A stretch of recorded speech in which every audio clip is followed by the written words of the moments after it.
It is now 6 p.m. on Tuesday, August 26, 2025. This meeting of the Killeen Independent School District Board of Trustees is now called to order. The following trustees are present and participating: Susan Jones, Vice President; Brenda Adams, Secretary; Marvin Rainwater, Board Member; Oliver Mintz, Board Member; and me, Brett Williams, President and Presiding Officer. Absent and not participating in this meeting, Board Members Tina Capito and Rodney Gilchrist. For the record, a quorum has been established and is present. We'd also like to welcome our Colonel Mark McClellan, our Fort Hood Garrison Commander, and Christine Caparco, our Fort Hood School Liaison Officer. Thank you for being here with us. As a reminder, anyone wishing to speak at public forum must submit their sign-up sheet at this time. Anyone wishing to speak at the public hearing to comment on the budget and tax rate must submit their sign-up sheet before the public hearing on agenda item 6D. It has been the board's practice before each regular meeting to have an invocation and pledges of allegiance to the United States flag and Texas flag. Tonight, the invocation will be led by Trustee Marvin Rainwater, and the pledges will be led by students Josephine Ortiz and Kiana Young from Alice W. Dowse Elementary School. Please stand. May we pray. Our Father and our God, we're grateful for the opportunity to be here tonight. We're thankful, Father, for the parents and the grandparents and the aunts and the uncles and the neighbors that have all come to celebrate the success of their students in KISD. We just ask, Father, that as we begin a very busy and very hectic and sometimes a very dangerous school year, that your loving arms will always be wrapped around KISD and protect us and guide us. We just need the strength of your love and of your passion. These things we ask in Jesus' name. Amen.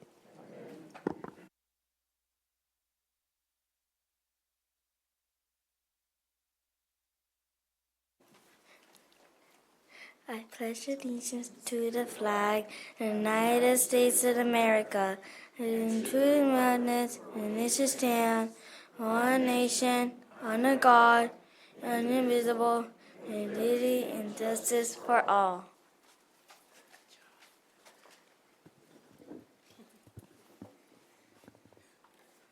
I honor the Texas flag. I pledge allegiance to the Texas, one state, under God, indivisible. I said the wrong one. You did it. Good job.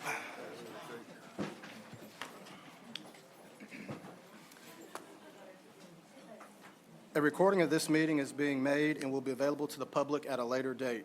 We're also streaming this meeting on our cable channel 17 and on the district's webpage. Agenda item number 1, honors and recognition. Ms. Rudolph. I think that may have been our first pledge by a student missing both front teeth. They were great.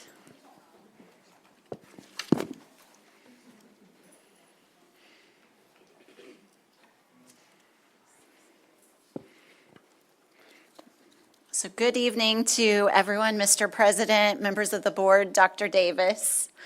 We have several outstanding students and staff members to recognize this evening. But first, I'd like to remind everyone that our official district photos from tonight's honors and recognitions will be available after the meeting on our website, www.killeenisd.org/photos. So to begin, we're proud to share that Killeen ISD has once again been recognized as a leader in fine arts education, earning 2 major honors for the 24-25 school year. For the 3rd year in a row, the KISD Fine Arts Department received the District of Distinction Award from the Texas Art Education Association, placing the district in the top 8% of school districts statewide for excellence in visual arts.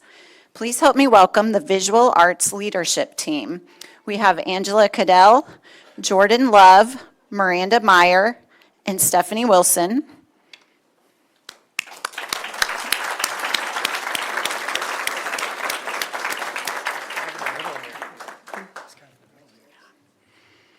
We also have Morgan Davies, Amy Bennett, and Deborah Barrick.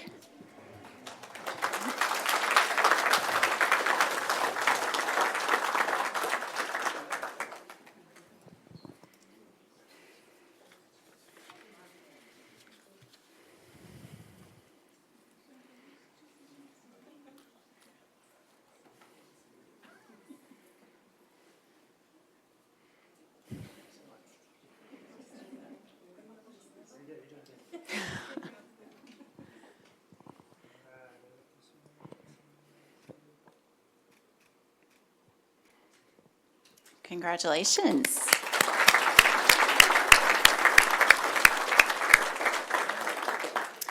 KISD was also named one of the best communities for music education by the National Association of Music Merchants for the 4th consecutive year, recognizing our strong commitment to quality music instruction and access for all students.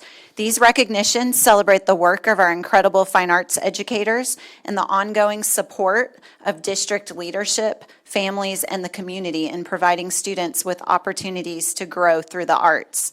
So with us tonight are KISD music leaders, Eric Reynolds and Amy Triggs, Alice Morris, Lori Kostunsky, and Sherry Miller.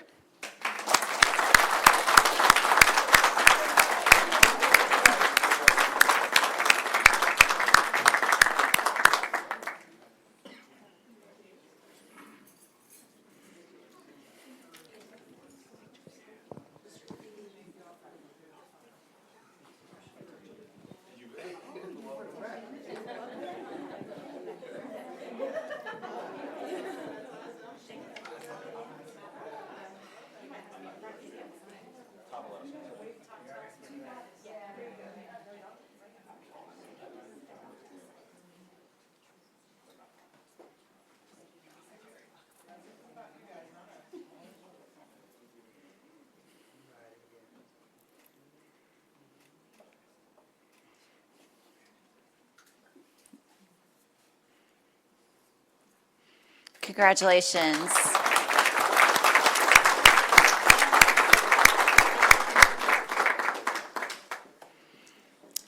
Next, we are proud to recognize some outstanding students from the Killeen ISD Career Center FFA chapter who earned the Lone Star FFA degree at the 2025 Texas FFA Convention.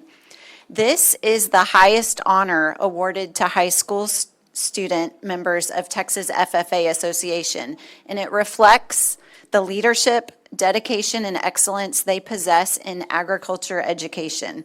So to qualify, students complete more than 1,000 hours in supervised agriculture experience. They complete over 25 hours in community service, and they participate in 10 or more activities beyond the local level. And they demonstrate leadership throughout their time in FFA. Killeen ISD had 15 students earn this recognition, and we have 5 of them who are joining us here tonight. We have Gabriela Rivera, Aiden Rose, Khalid Burke, and actually 3 here tonight. So please help me welcome them.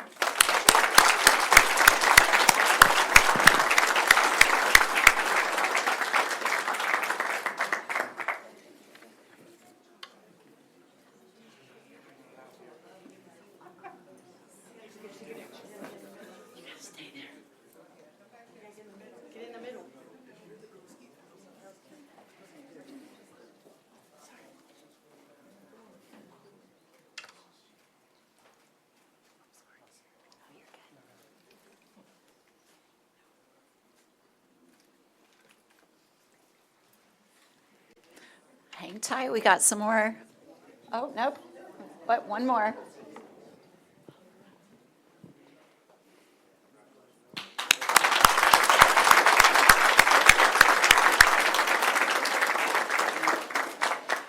And finally, we are so proud to celebrate a record-breaking achievement for our Advanced Academics program. Killeen ISD had 135 students earn AP Scholar distinctions, the highest in district history, and a 79% increase from the previous year. This incredible milestone reflects the dedication of our students, the expertise of our teachers, and the strength of academic support across all 6 KISD high schools, each of which saw an increase in awards. Please join us in recognizing the following students by campus. So from Chaparral, we have Grace Davila, Phoenix Green, Jaslyn Singer, Tyler Smith, Andrea Torres Nieves, and Christian Zimmerman.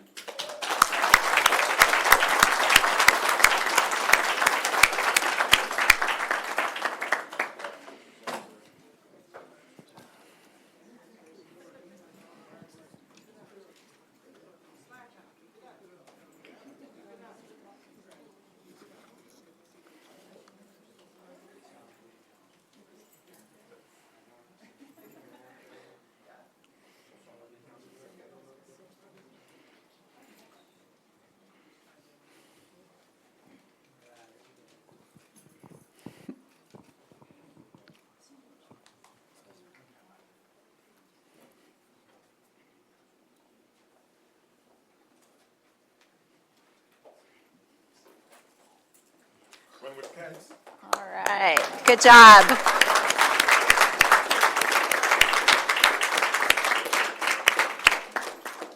From the early college high school, we have Yanalis DeSatis, Laura Gray, Jeffrey Kelly, Elijah Robles, and Marilyn Urena.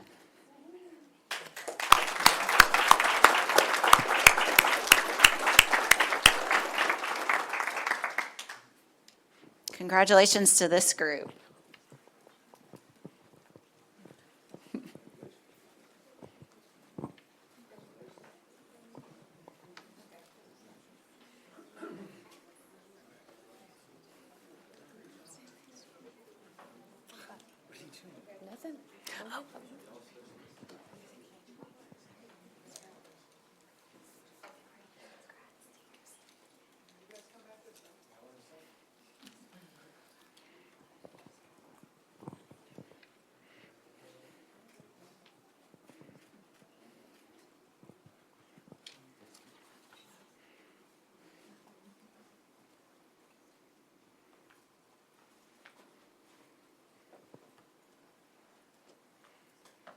All right.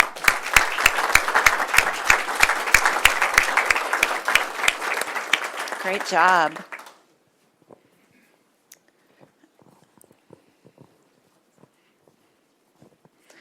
Next up, we have from Ellison High School, Brianna Brower, Hunter Emblin, Garland Potvin, Abigail Thompson, and Rabia Warich.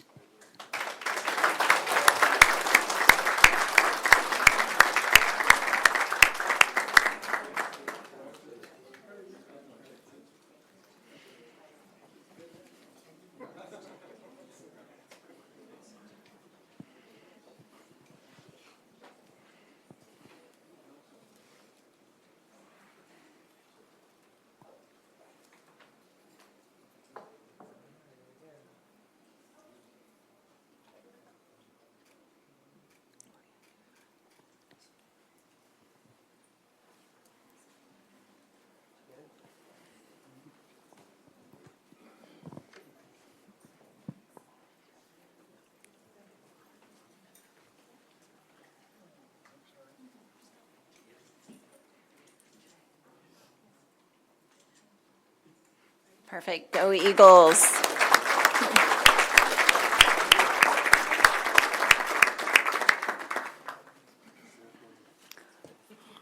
All right. We have a few more.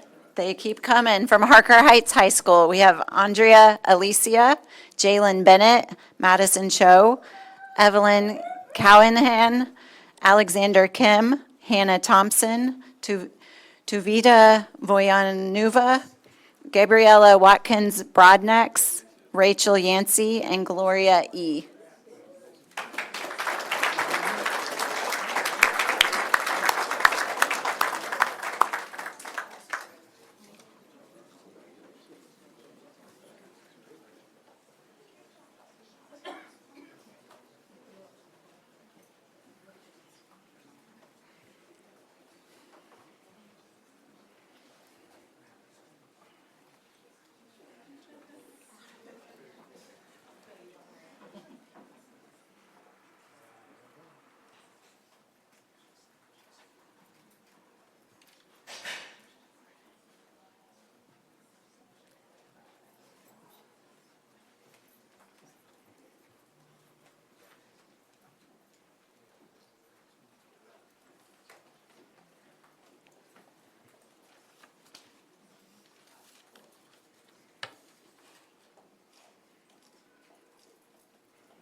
Congratulations, Knights.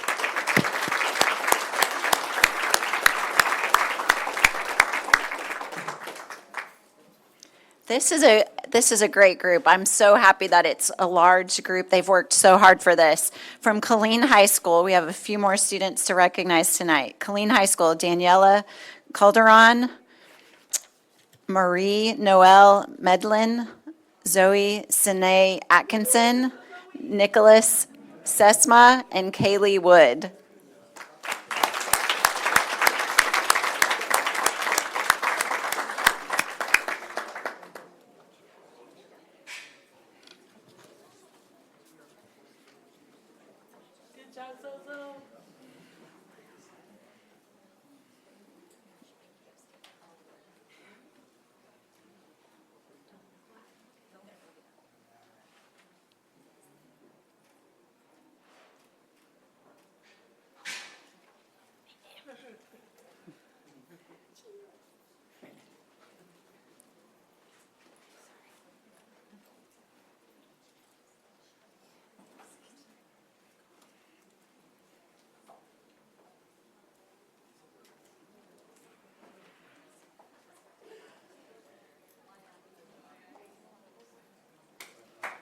Congratulations.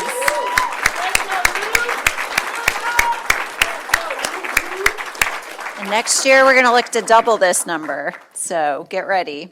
That concludes tonight's honors and recognitions. Thank you for celebrating with us.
The board will now hear comments from those who signed up to speak.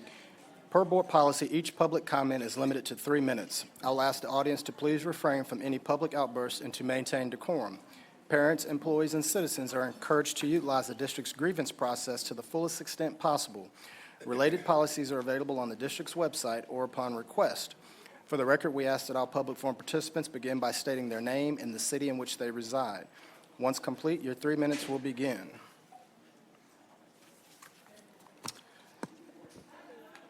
First individual I have is Rebecca Fay.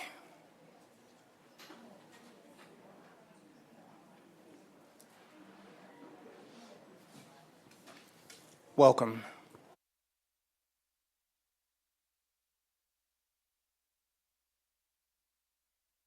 That light should turn green, and then you should be good. Thank you.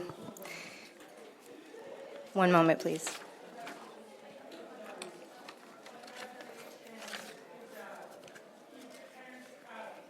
My name is Rebecca Fay. I live in Killeen, Texas.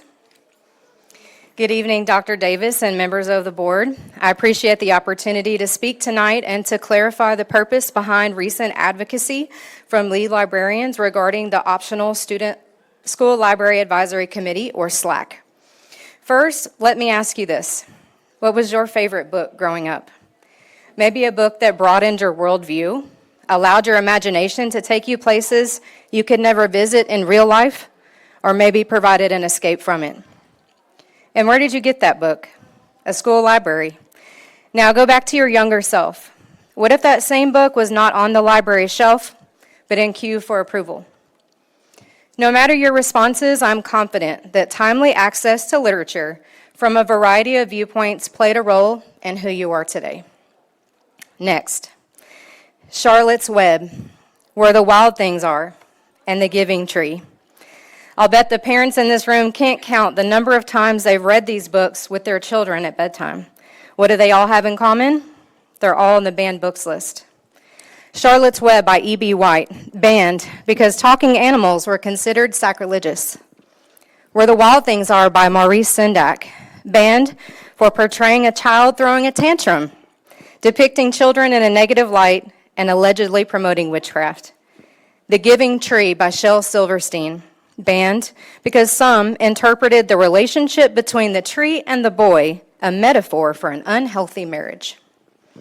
These examples highlight the subjectivity of books. What is acceptable to one family may be objectionable to another. They say once a teacher, always a teacher, so I'd like to provide insight and transparency on our library materials ordering process. Library materials are selected with fidelity, following EFB local board policy, as well as the Texas School Library Standards. When shopping online, if you will, through vendor catalogs, we often filter by age recommendations and interest level to ensure the book is a good fit for our students. The difficult part, age recommendations from publishers and professional reviewers are subjective and can vary greatly, which brings us back to empowering parents to choose what is best for their child, including title restriction and the formal challenge procedure.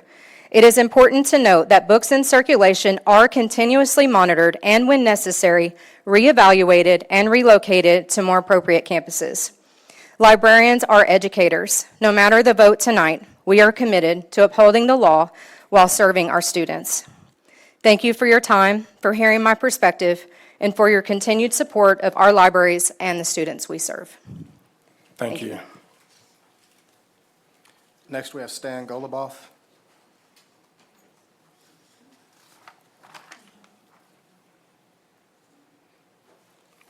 Welcome. Stan Goluboff, Harker Heights. I'm here tonight to ask you politely to oppose the creation of a SLAC. This is not parental involvement. This is nothing but another attack on education professionals.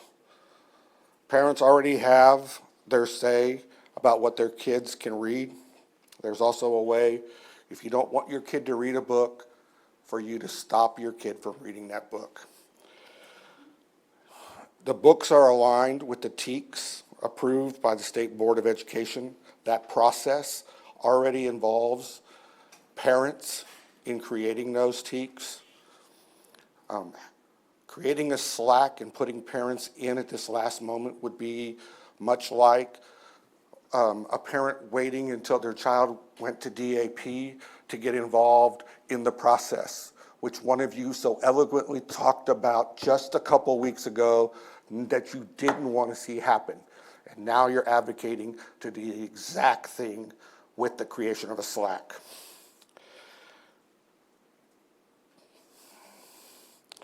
We need to support public education. You are the trustees of the Killeen Independent School District, a public education institution. You have trained professionals with master's degrees who are making these decisions correctly. You do not need to get a group of overexcited parents to double check their work. But if you want to create a SLAC, you can do that because you got elected.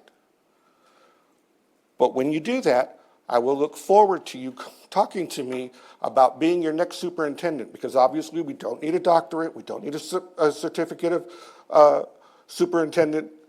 You just need to have somebody who's excited, passionate, and local about education. So I look forward to being your next superintendent if you put a SLAC in place. Thank you. Thank you. Next, we have Arla Clark. Welcome.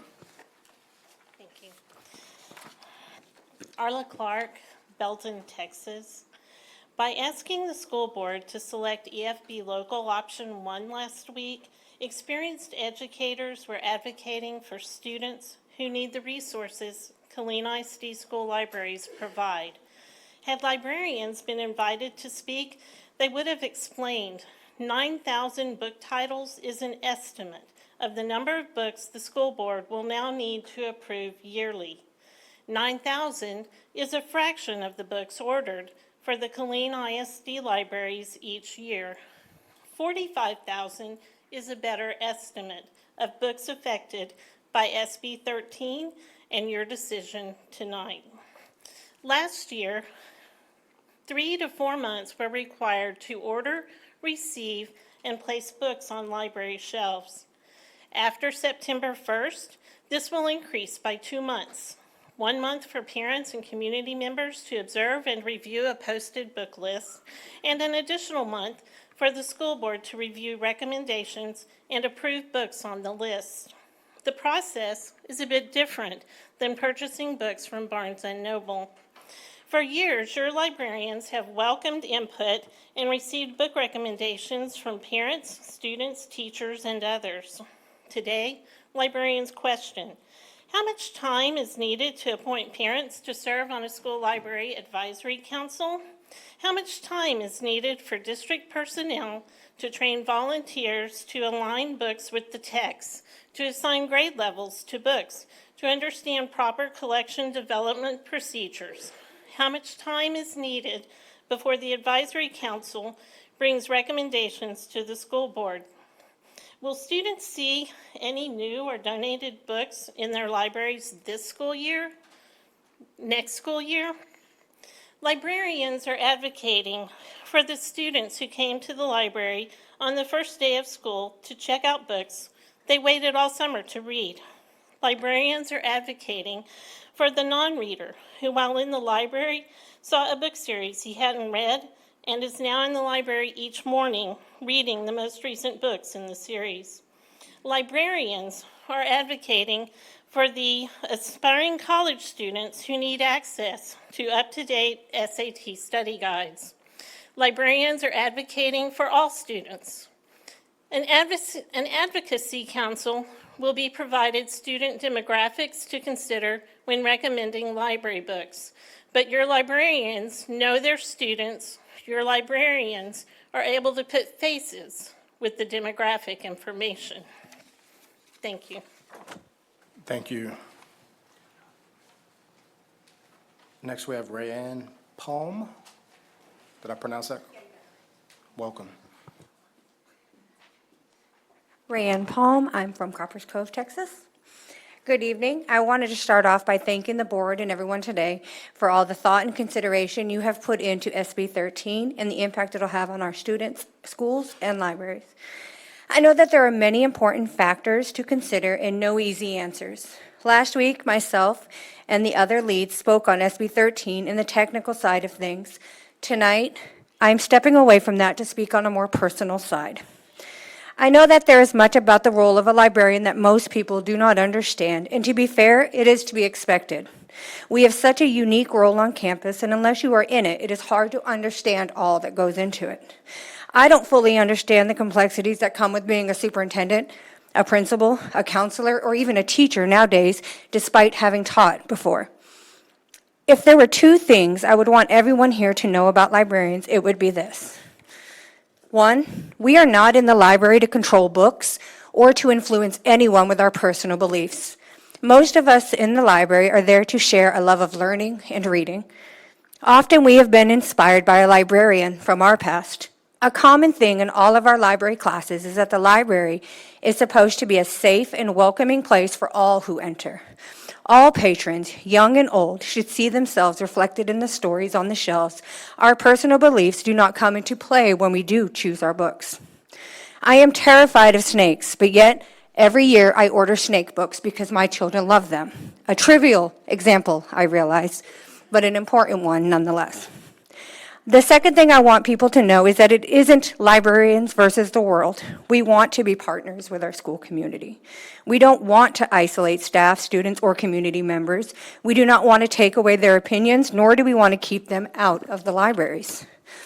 I am not just a librarian, I am a mother of 5. I know the importance of parental rights and being able to instill your beliefs and your values into your children. My fellow librarians and I fully support parents' rights when it comes to what they want for their child. However, one parent shouldn't be able to dictate what the other 40,000 students of our district are able to read. That is not fair to our students nor to our parents.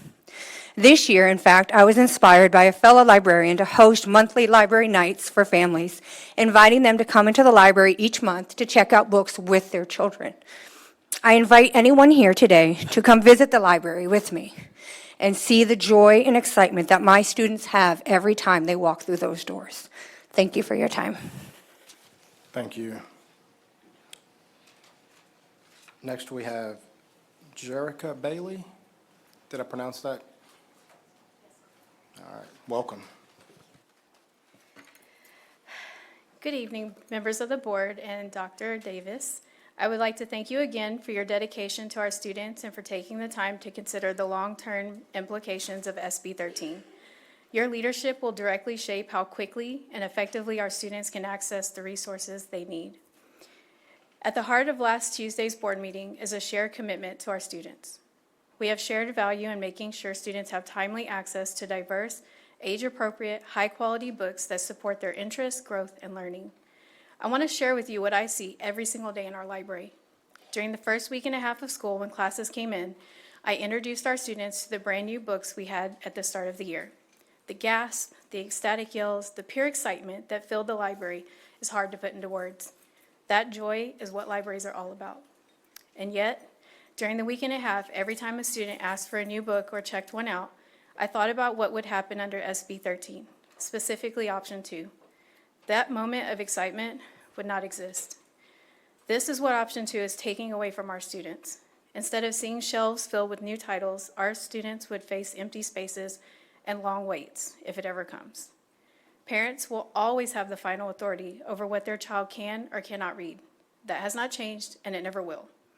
But as librarians, our role is to serve every student by promoting the love of reading and ensuring they have access to high-quality, diverse, and age-appropriate books. At the end of the day, this is about our students. Students who deserve to walk into their library and discover new stories waiting for them. Please consider their voices and their joy as you make this decision. Again, I would like to thank you for your time, consideration, and commitment as you review SB 13. I deeply appreciate the careful attention you are giving to this important matter, recognizing the responsibility it carries for supporting student learning, honoring parent choice, and ensuring that our librarians continue to provide equitable access to high-quality resources. Thank you. Thank you. As we have no one else signed up for public forum, we're closing public forum and moving to agenda item number 3, which is the superintendent's report. Dr. Davis. Thank you, Mr. President. First of all, welcome everyone. Thank you for joining us tonight. Board, we have a brief board update, and at this time I return it over to the team, Mr. Heckenberg and Dr. Osborne. All right, thank you, sir. Well, it is no secret that there are no students sitting in any offices at the district level. All of our students are out at the campuses, so sometimes that might beg the question, what are we doing? We are keeping students at the center of the work, so we want to take an opportunity, and I might be shocking my team at this time, to highlight some of the things we are doing to make sure student outcomes unfold. Starting with our Division and Learning Services first, we took quite a bit of time in the spring to initiate a needs assessment out of the department and division. We have moved all the way through to the point where we are working on a weekly scorecard, ensuring that we're driving the absolute right work every week, every day. In school leadership and supervision, we are also moving towards designated campus tiers and support. In this last week, we have outlined 5 tiers of campus levels to make sure our cadence of school visit, is aligned with the support that each version of campus is needed. In curriculum and instruction, we know that if we don't get into classrooms and get out there to support campuses right away, we might slip away from the appropriate and accurate pacing to finish all the TEKS that we need to within the school year or within a quarter. So our district instructional specialists, our district instructional coaches are already out at campuses supporting to ensure that curriculum is implemented with fidelity and in alignment with the TEKS. We're also proud to share that in the last semester, we were selected to receive a grant, Texas Reads, Texas Leads. We went through several months and series of training with our elementary principals to transition K through 3 literacy from balanced literacy to structured literacy, where we're focused on that phonics-based approach to reading. In combination with curriculum and instruction, we have our assessment and accountability team. Later on today, or this evening, I'll be sharing quite a bit about accountability. But in light of the recent data that we've received, in light of our beginning of year data for our students, we are providing technical assistance out to those campuses to ensure we're developing action plans that it's going to meet the needs of students on campuses.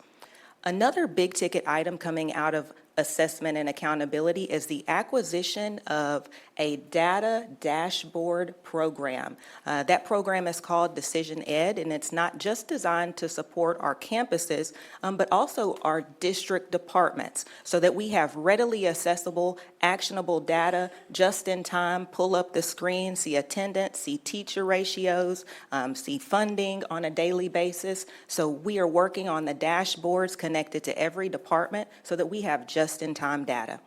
Next slide. A couple of more divisions or departments within learning services, all things attendance, discipline, registration, transfers, and discipline hearings is in student support services. We are finalizing our 2025-2026 MOU with the Juvenile Justice Alternative Education Program to make sure that we align with the new state requirements that will be in place on September 1st. We are coming into our second year as well with RAWI, Truancy Prevention Software. It allows us to monitor just-in-time data related to absenteeism and more specifically monitoring chronic absenteeism. I'm proud of my team with that, and that will push out to campuses training on Thursday.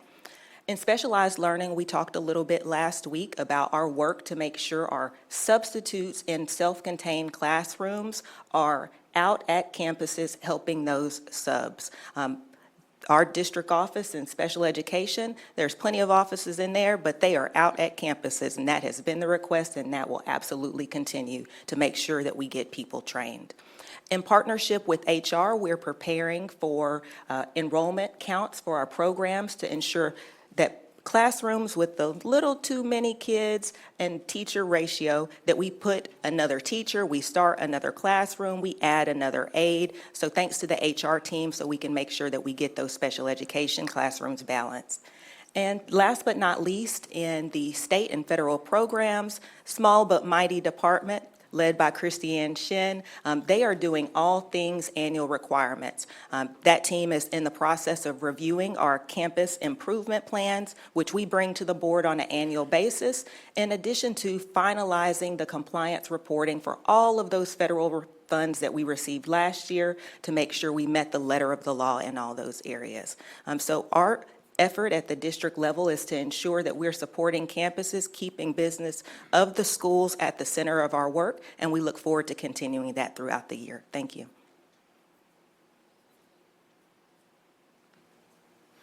Just a few more updates. Good evening, everybody. First, wanted to highlight, the Chaparral Sidewalk Project. A lot of people take a sidewalk for granted, that it's not a big thing. I think Adam and his team will tell you that getting that project done, took a lot of work. And it's, just another example of how we're investing in school safety, providing a safe alternative for folks to be able to pass from those two schools. Everyone who has driven that road understands the amount of traffic, the lack of a shoulder, the need for that, and, the effort that they put to build that sidewalk and link those two schools in that community is a great step to start the year. Last week, we talked about the kitchen renovations. I just wanted to show a picture of, we talked about it, but I just kind of wanted to highlight again, the team that the facilities team and the school nutrition team did for those 10 campuses to upgrade, improve the efficiency, the quality, just the overall, level of performance and excellence that goes with that. I just wanted to be able to show you all what work went into that.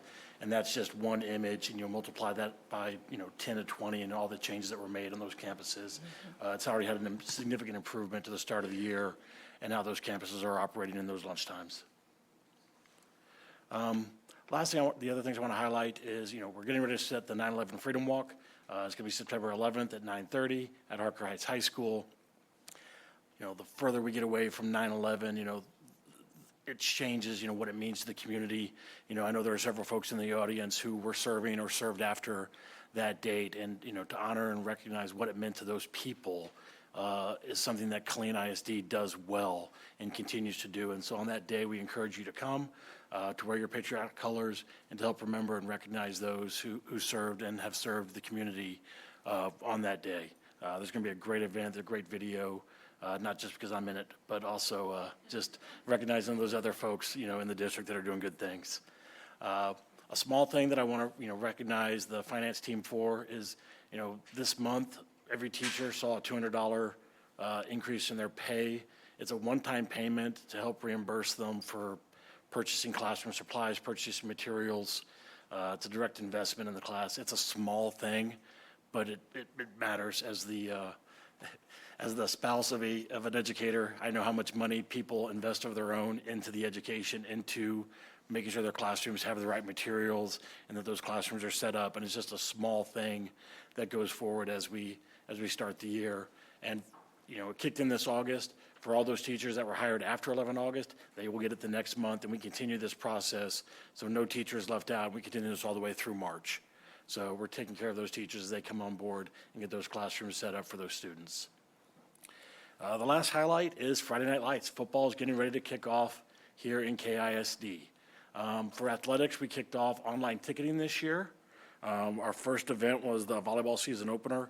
We had over 600 fans attend, all using the system. And it was a great, first run of this new technology that a lot of the districts in our area have already shifted to, and we've adopted that as well. Fans can buy their tickets anytime, anywhere, skip the lines.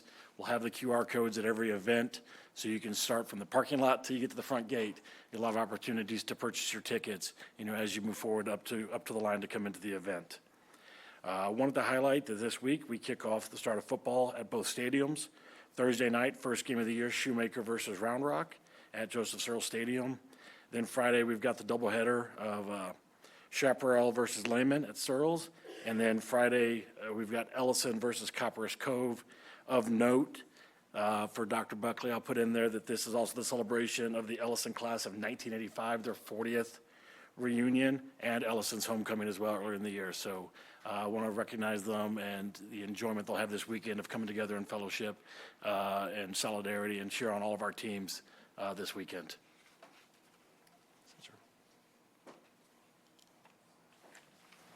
Thank you. We'll now move to item 4, which is a consent agenda. All these items can be approved in one vote unless someone desires to remove one. So consent agenda A, receive and approve minutes for the August 5th, 2025 board workshop at 9 a.m. B, receive and approve minutes for the August 5th, 2025 special meeting at 1 p.m. C, receive and approve minutes for the August 5th, 2025 special call meeting at 3 p.m.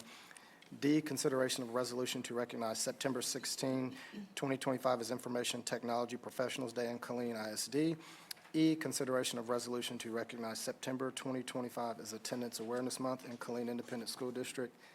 F, consideration of the Texas Education Agency application for Optional Flexible School Day Program and Graduation Alliance, Inc. Student Reengagement Program Agreement. G, consideration of memorandum of understanding with Tarleton State University regarding Distinguished High School Partnership Program. H, consideration of existing Killeen Independent School District Administration Building Renovation Project Architect Contract. I, consideration of Alice W. Dowse Elementary School Data Center Relocation Project Architect Contract. And J, consideration of Franklin and Emily Pratt Learning and Leadership Center Renovation Project Architect Contract. Trustees, you have the consent agenda before you. Madam Secretary. Mr. President, I move to accept all consent agenda items as written, listed as items A, B, C, D, E, F, G, H, I, and J. We have a motion by Madam Secretary Adams. We have a second by Trustee Oliver Mintz. Any further discussion by trustees? There being none, all those in favor, show of hands. We have 5 in favor, none in opposition, 2 absent and not participating, and Trustee Tina Capito and Trustee Rodney Gilchrist, 5-0-2. Thank you very much. We're now going to skip down on the agenda to item 6B.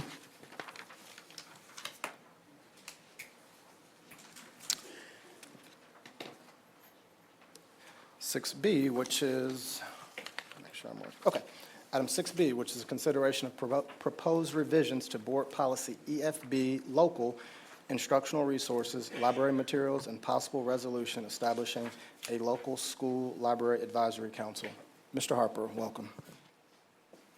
Mr. President, members of the board, Dr. Davis, bring back this to you for consideration tonight. If you'll remember the last board meeting, we discussed this. There was one question at the last board meeting as to whether parents could choose a subject matter and essentially batch within the bookmark program that we're bringing in, the software program, whether parents could go in and search by a batch, general category, and then mark all of those books as not accessible to their student. You can batch search, but you cannot batch turn them all off, I guess is the best way of saying, but you can batch search. The example was human sexuality. You could search by that term, and then it shows all of the books, and then you just go in and toggle each of those off. So to answer that question from before. If you remember from last week, Senate bill requires updates to our local policy EFB, and there are two options that are presented by the legislature essentially. The one, updating policy without a school library advisory committee, and one with the school library advisory committee. Certainly happy to try to answer questions and or ask friends to help me answer questions. Questions from trustees? Mr. Rainwater. I don't have a question. I have another remark I'd like to make if there are no questions. Okay, Madam Vice President? I'm sorry, Mr. Rainwater, I may have misunderstood. You said at the end? I was Yeah, about to as ask. soon as, I think Susan had a question. Okay, I'm tracking right then. My apologies. Madam Vice President? Mr. Harper, can you explain to me the process of how these books are purchased, the list that the school district is it the administrative staff that comes up with it? Is it the librarians who come up with the list of books? Who comes up with the list of books that we will be buying that is age appropriate, high quality, and TEKS, and meet TEKS standards? Who comes up with these books? So our librarian professionals are crafting that and then bringing that forward to administration, who will then post it. The new law requires that it be posted 30 days before the board accepts those or rejects them. And so they will be posted for 30 days before the board then would need to approve or strike. So the librarians do this. Do the principals, does the administrative staff here at the admin building look at that list? Does anybody else look at that list?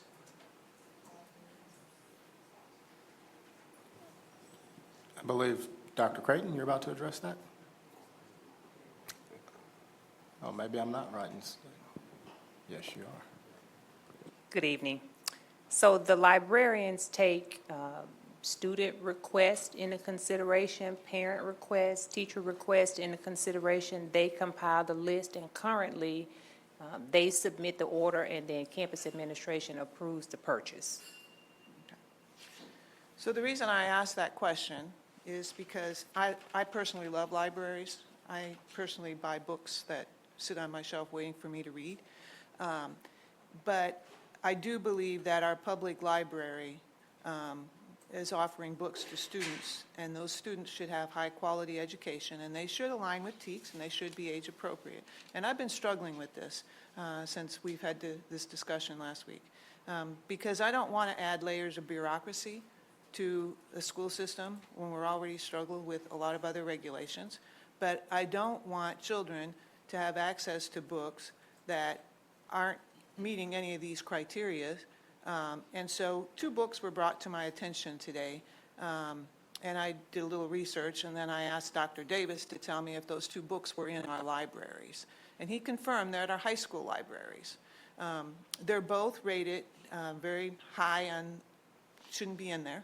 And the name of those 2 books are Tricks and Sold. And they're sexually graphic. They have nothing to do with TEKS. They do not align with TEKS in any nature on there unless you're wanting to teach kids how to have sex or sell drugs or do that kind of stuff. And they are not high quality. They are not books I would have in my home, and they're not books that I would think we'd have in a public library. So my concern has shifted a little bit to ask, who is making these assessments? Who is looking at these books? Who is putting these books in the library where a parent has to be vigilant on making sure that the child isn't reading that kind of stuff? I don't know. I mean, we try to manage our kids with the cell phones. That's hard enough. And like I said, I love reading, and I love the libraries, and I would support libraries, but I want to know how we control what we put in our libraries. So please, look at these two books, and you guys tell me then if it meets TEAC standards, or if it's high quality, or if it's age appropriate. Thank you. Madam Vice President, I want to make sure that's in the form of a question, so I think the trustees are owed a response. Correct? You want that response now, I'm under the assumption. I don't need it now.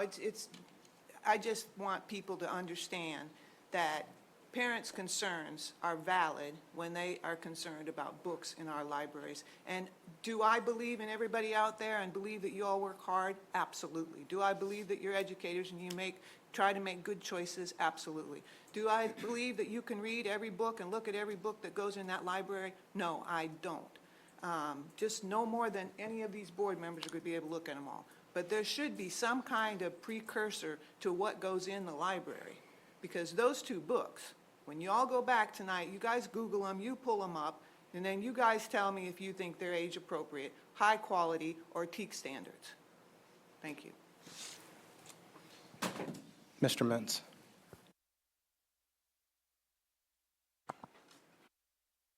So I think I'd like to pick up where Ms. Jones left off. That's not the only two books. There's two others that are equally sexually graphic and have little to no value. So we have now, just as we've spoken from the dais, 4 books that we know of that are in our libraries that have 0 educational value. 4. And that's just the ones we know about. I'm sure there's plenty more. My point is that, and I'm going to speak on this and then I'm going to hold my peace, the notion that we should remove parents and we should remove our community from this decision-making cycle is offensive. Our parents are not, what was the word, overexcited, right? Our parents are intelligent, our community members are educated, and they're capable of making informed decisions. This is not some attempt to ban books. That notion is ludicrous.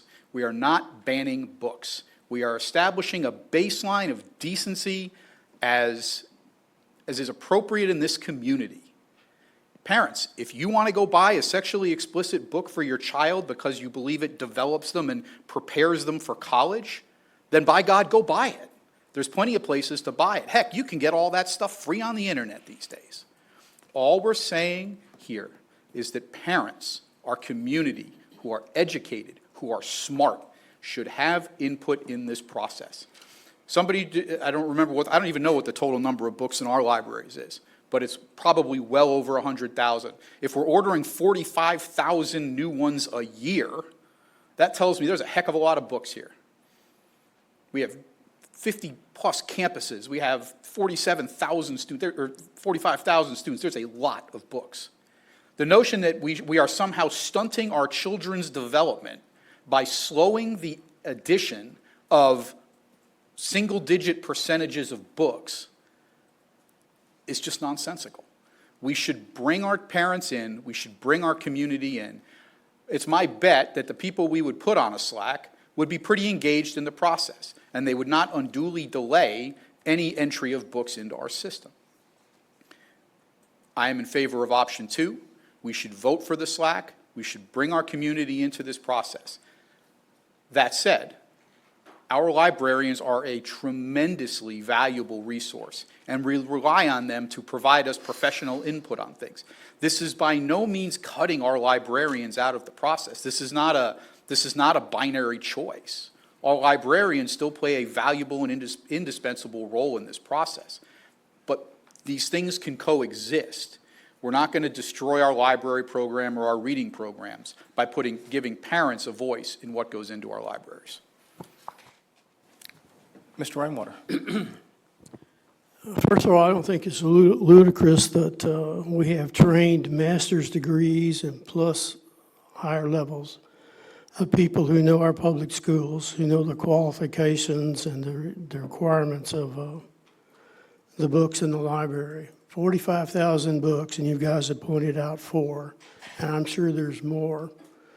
But it doesn't make sense to vote for option 2 to me. All you're doing with option 2 is providing a group of parents the ability to censorship, which is so much what you guys object to. So now you're giving that censorship ability to a group of parents who may be offended for whatever reason or may have a political agenda. As far as I know, our librarians have been this successful with as I recall, 3 books have actually reached this published policy. So my view is option 1 is by far the most reasonable and by far involves the least amount of censorship that our students will profit from, avoiding censorship from an outside radical group. So we have talked about this till the cows come home. The cows are home. I just want to vote and get this over with. Madam Secretary. Quick question, Mr. Harper, and this may be for Dr. Creighton. So what is the process, again, and I apologize, for removal once the book is identified and the swiftness or lack thereof of that process? So even with or without the SLAC, when the law goes into effect, if there is a challenge to a book, that book is removed from the shelves while the process looks at it.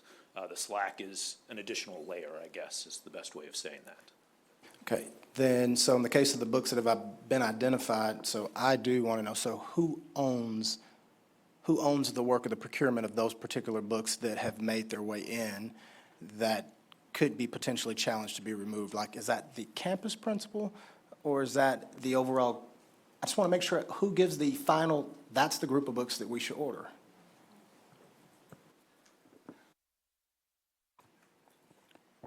So the librarian curates the list, submits the list for approval, and then the principal approves the approval of the books, of the purchases for the campus.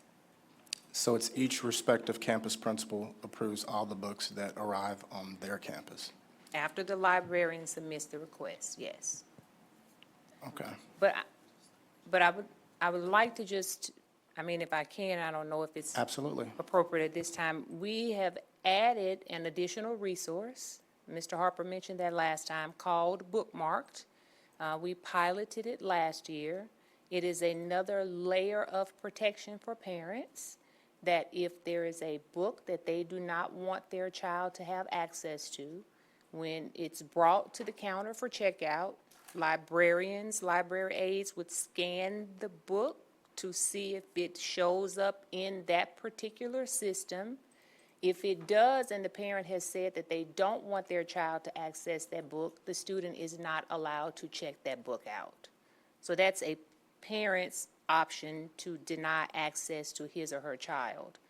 But if there is a challenge from a parent or a community member about a book in a library, we have a formal process that allows us to review the book with a committee that's comprised of representatives from the campus, primarily the principal or principal designee with the librarian, and it may include a parent that's not the person who's done the challenge.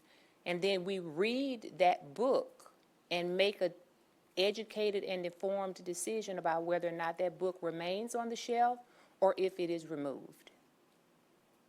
So I wanted to be sure we knew that there was a process if a book is challenged, and I wanted everyone to know that there's also an additional resource that we started piloting last year that will go live next week in September, that will add another layer of protection for parents.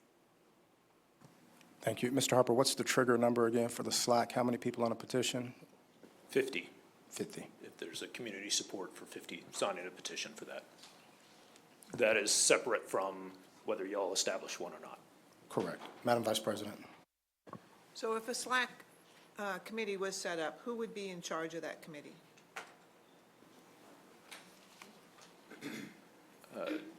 Essentially, y'all would nominate and elect members of that committee. If you'll notice that there have to be at least 5 voting members that the board appoints, but each board member appoints an equal number. So I would see there's 7 there at the very least, with 7 of you, and then goes in increments. So If each of you appoint one, it would be 7. If each of you appoint 2 members, it'd be 14, and so forth and so forth. And kind of looking through those, you may also appoint as a board optional members, such as classroom teachers, librarians that are employed by the district, certified school counselors, school administrators, members of the business community, and members of the clergy, should you so choose. Back up to those 7 that you're appointing, the majority of those must be parents of students enrolled in the district and not employed by the school district. And who would be in charge of the group? Y'all would appoint a chair of that group, essentially. Thank you. Any other questions from trustees? Mr. Rainwater. I'd just like to make a motion. Sure, You ready? I move to approve the proposed revision to Board Policy EFB Local Option 1 as recommended by TASB Policy Services. That was pretty quick, but I'm pretty sure you said number. Number 1, please. You have a motion by Mr. Motion 1. Yes, sir. Have a motion by Mr. Rainwater. We have a second by Secretary Adams. Any further discussion by trustees? There being none, all those in favor, show of hands. We have 3 in favor. Those opposed? We have 3 in favor. We have 2 opposed. And Vice President Jones and Trustee Mintz passes by a 3-2 vote, 2 absent and not participating, and Trustee Tina Capito and Trustee Rodney Gilchrist. Thank you, Mr. Harper. We're now going to move back on the agenda to 5, which is information items for discussion. A, discussion of 2025 district and campus accountability ratings. Dr. Osborne.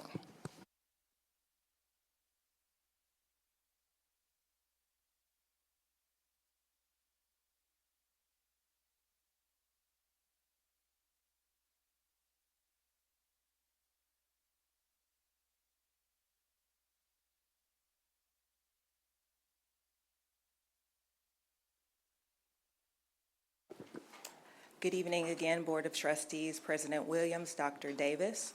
I am presenting tonight on our 24-25 A through F accountability ratings. That will be our primary focus, but I will be covering quite a few other things. Just to set the stage for this presentation, this is part 2 of 2 presentations that have occurred in the month of August. The first one took place about 2 weeks ago, in which we talk specifically about student achievement data based on grade level, based on content area, and based on performance levels, whether it was did not meet approaches, meets, or masters. This is the culminating presentation of that information. So I think to set the stage, first think of all of those scores pouring into the accountability rating system, and that's what we will be discussing tonight. So just to set the stage with our table of contents, because it's been a while since we've talked specifically about A through F ratings, I am going to do a little bit of a explanation, not only for the board, but specifically for the public, because this is new information. I will give a brief overview of our Killeen ISD A through F ratings. We will really drill down on the last 3 bullets you see up there, our D and F rated campuses, the implications for those F ratings, and our pathway to improvement, what we plan for improvement and what we have in progress already. So without any further ado, a quick overview of the explanation of A through F accountability. So the A through F accountability system is the framework designed by TEA to provide a through F rating on academic performance of both the schools and the district. In essence, and simply stated, each campus and our district gets a overall rating. That overall rating, as it's listed in that definition up there, measures students' learning in each grade and whether or not they're ready for the subsequent grade. That overall rating is comprised of 3 different domains. Domain 1, student achievement, Domain 2, school progress, and Domain 3, closing the gaps. I want to talk a little bit about each of them before we start talking about ratings. So Domain 1 measures if the student met grade level expectations. So that is saying, Terry Osborne, Fourth grade math, 75%, and that was met grade level. That is completely hypothetical, but that is student achievement. In our student achievement domain 1, for our high schools, we also measure graduation rate and our college, career, and military readiness. That would be anything related to advanced academics or our industry-based certifications. All of that data pours into domain 1.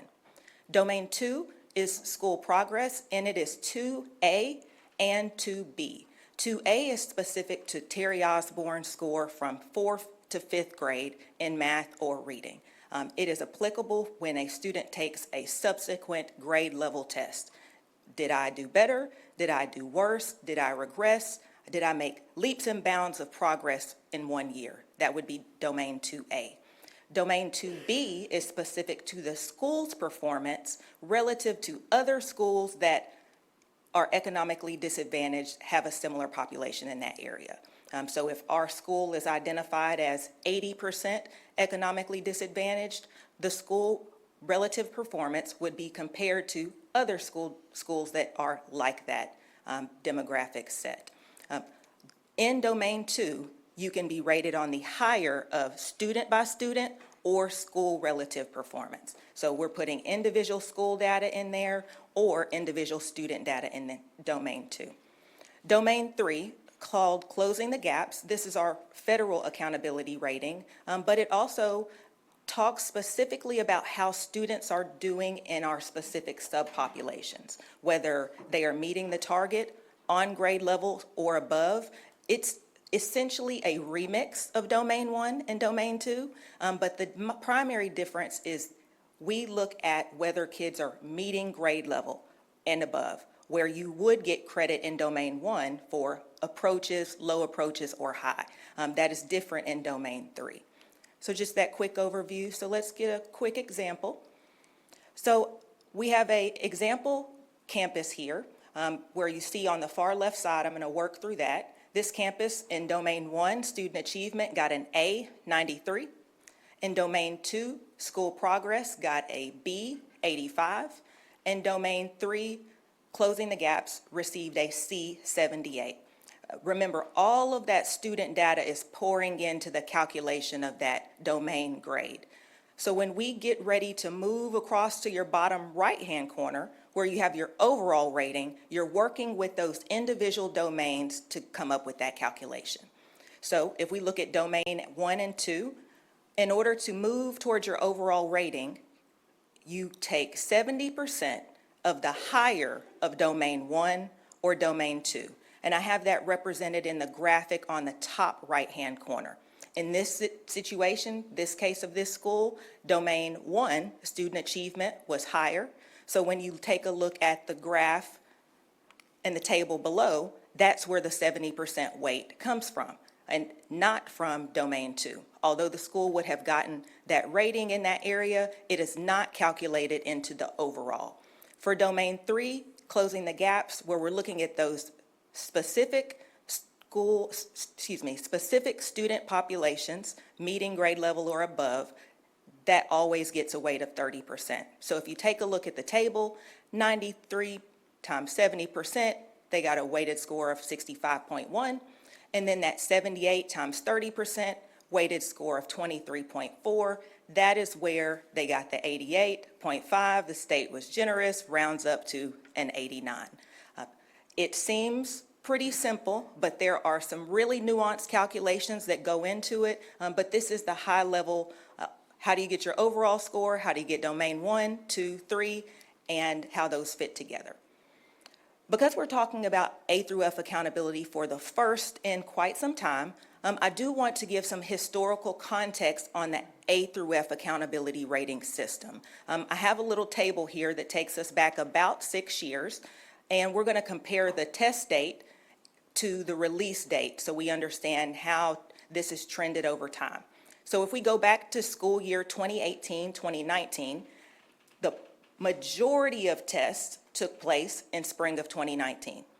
In that school year, they released in August of 2019. So A through F scores would have come out what we would consider right on time. Beginning of the next school year, ready to make actionable plans with that data that you've received back. And then the world experienced the pandemic. So in that column, I have 2019-20, 2020-2021, 2021, and 2022. In all three of those school years, there was a variety of approaches to not releasing the ratings. In the first two, 2020 and 2021, ratings weren't issued for any campuses because of COVID-19. In 2022, as we moved into post-pandemic society, so to speak, only the campuses that received an A, B, or C got official ratings. 22, 23, in the middle of your column, is when we really stepped into the post-pandemic version of state assessments. Similarly, we took the test in spring of 2023, but I've highlighted in that yellow color, our athletic gold, the major difference that occurred from 23 different from 2019. What you see there is that we just released or received official A through F accountability ratings for 22-23 6 months ago, April of 2025. I'm sure most people recall there was an injunction that was placed on ratings, and that prevented the state or TEA from releasing those ratings to the public, and that was because two things occurred and school districts essentially filed a lawsuit to prevent the release of the ratings. There was an accountability refresh, so our cut scores for those calculations in each domain changed. Not only did the accountability system change and the cut scores, the nature of the test changed as well. We went from what you would recall as a standard multi-choice ABCD to what we call STAR 2.0. Where there are drag and drop, multi-select, constructed responses. Both of those things happened in the year of 2023, which prompted districts to say, hey, TEA, what about us? And that also prevented further issuing of ratings in 23-24. You'll see the tests were taken in spring of 24. Those were released 2 weeks ago on August 15th. Similarly, last school year's ratings came out 2 weeks ago on August 15th. So I walked through it, but I think for our public, it really is important to answer the question, well, what does this mean, and why does it feel like or seem like you're hearing this for the first time? That is because we have not talked A through F ratings in quite some time because they have not been officially released. In the last 5 months, going back to April, we got 22-23, and then we got 23-24 and 24-25 in this beginning of the school year. Now, despite us not getting official ratings, I really want to make sure that the public, the board, any person listening that is a community member and invested in Killeen ISD, even though we had not received ratings, that did not mean under any circumstances we were not responding to student data. We were getting performance levels or percent complete or accurate on tests. We got back information that allowed us to intervene and make curricular or leadership decisions related to assessment. So let's talk, now that we've set a foundation, about the actual A through F ratings for Killeen ISD for the last several years. So what we have here is 22-23 all the way to the previous year. So 3 years ago, we were rated a 72.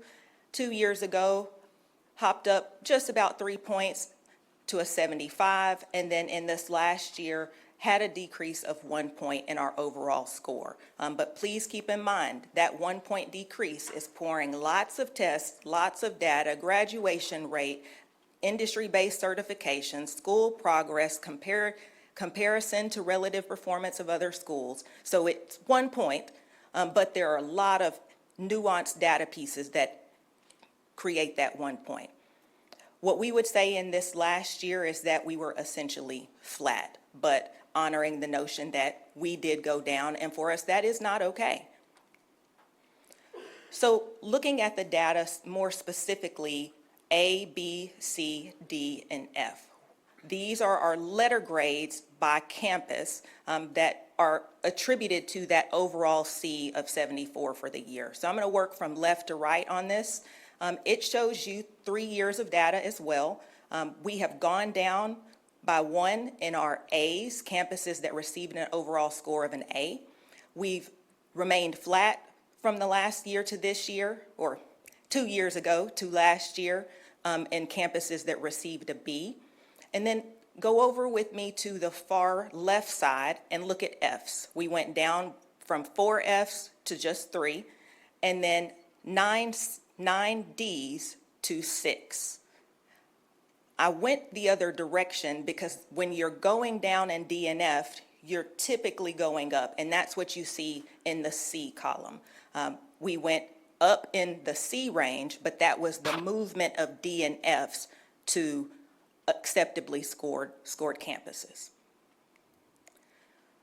So trimming that back a little bit and talking specifically about how were our campuses that do receive ratings rated independently? How did they do with their overall scores? So last year, 24-25, 4 of our campuses received an A, 13 of our campuses received a B, 24 of our campuses received a C, and 6 received a D, and 3 received an F. I pulled this one out separately because in our discussions, we look at this and we say, this looks quite a bit like a bell curve, normal distribution of data. Now, this is not the bell curve that we want, so I'm not saying that that's what I'm seeking to describe, but I do want to compare our grade levels when we move forward. So just keep the idea of our total district ratings for our individual campuses, normal distribution looks like a bell curve. And then, of course, over on the right-hand side, those encompass the 74. So the question might be, well, why even spend any time talking about what went well? Like I said, these are student scores. This is work and effort for our campuses, for our teachers, for our aides, for our staff members, for the operational teams that hold the system up. So what I think it is worth, like you said, Mr. Mintz, they don't have to be binary. They don't have to be mutually exclusive. So I want to just pause for a point and honor some of the things that did go well, but we're going to spend a lot of time talking about what we're going to do differently. Among those 49 campuses that got a rating, 22 did increase in their overall score. We had some exceptional improvement in our high schools, and I'll get into that a little bit more. 50% of our 12 middle schools did increase their score, and highlighting 2 of those that were high needs. They're still not performing where we would want them to be, but they did see a 4 or more point increase in their overall score. 10 out of our 31 elementary schools improved their overall score. And then last but not least, and probably the big deal here, is that 21 of our campuses had at least 1 distinction. And that distinction means in their campus group, they're like campuses across the state, there's 40 of them, we were in the top 25%. So that actually totals 48 distinctions for 21 campuses. So there's work there to be proud of, but I don't want to stay there too long because we're here to talk about what we're going to do different. So to set the stage for talking about how we move differently in the future, I want to bring you back to that idea of the bell curve. Go back 2 slides, boom, there it is. That's normal distribution for all of our campuses that get ratings. And then let's take a look at the concept of a bell curve when we pull each group out by grade level. If we look at elementary on the far left side, it's a bit positive skewed when we think about the bell curve. When we look at high school on the far right side, it's very positively skewed in the distribution. And it's very easy for us to highlight where we need to do our work as we move forward. That does not negate the work of elementary. That does not negate our effort to make sure kids are college, career, and military ready. But we know that middle school is where we have great challenges. And that is evidenced by the negatively skewed bell curve, where we have no Fs in elementary, we have no As or Bs in middle school. Where we have no Fs in high school, we have 6 Ds and Fs in middle school. That is a reality for us, and we will address it. Ms. Jones, as you would say, the people behind me are leaned in the foxhole, so we recognize where we have to go with this thing. So just a few takeaways from our A through F data 2025 and previous. There are some areas worth celebrating. High schools, the 2 high-need middle schools that improved, those 48 designated distinctions, big deal. Key takeaway, bell curve. It pained me, President Williams, to write, type, print, publish a majority of average. And I'm sure it pains you similarly to see that because you call yourself, and I call myself, a winner. That is hard to write. So it's a takeaway, and it's uncomfortable for us. The one that's even more uncomfortable is the far right side. Middle schools are struggling. When we look at 6th, 7th, and 8th grade reading, math, compared to all other grades, reading and math, we are performing behind the success of other grade levels. So those are some major takeaways for our data as we move forward. As we move forward, we are drilling down on our D and F rated campuses, while keeping in mind we don't want anybody to slip back. So the C's are in our corner of our eye, they're on the periphery, but we want to talk a little bit about the D and F rated campuses. We're going to go back 3 years here, and we're taking a look at 22, 23 D and F rated campuses. And again, this was the first year really post-pandemic. At that point, we had 14 total campuses that were D or F rated. And at this point, you can also see we have D and F rated campuses at every school type, high school, middle, and elementary school. Going into 23-24, we see a decrease in D and F rated campuses, not by many, just one, 14 to 13, but there's definitely a difference in where high schools began to perform when we look at 23-24. But it's important to point out, while 3 high schools were no longer on the list, more middle schools and more elementary schools are on the list. I know Dr. Creighton would want me to say, this is about the time that we started asking questions about curriculum, and this predated my time here, but in conversation with curriculum, our previous superintendent, this was when the decision was made. We must standardize our curriculum. We must move to high-quality instructional materials and pull back the nature of autonomy. So there was a response at this point to what we were seeing with the data, specifically at elementary and middle school.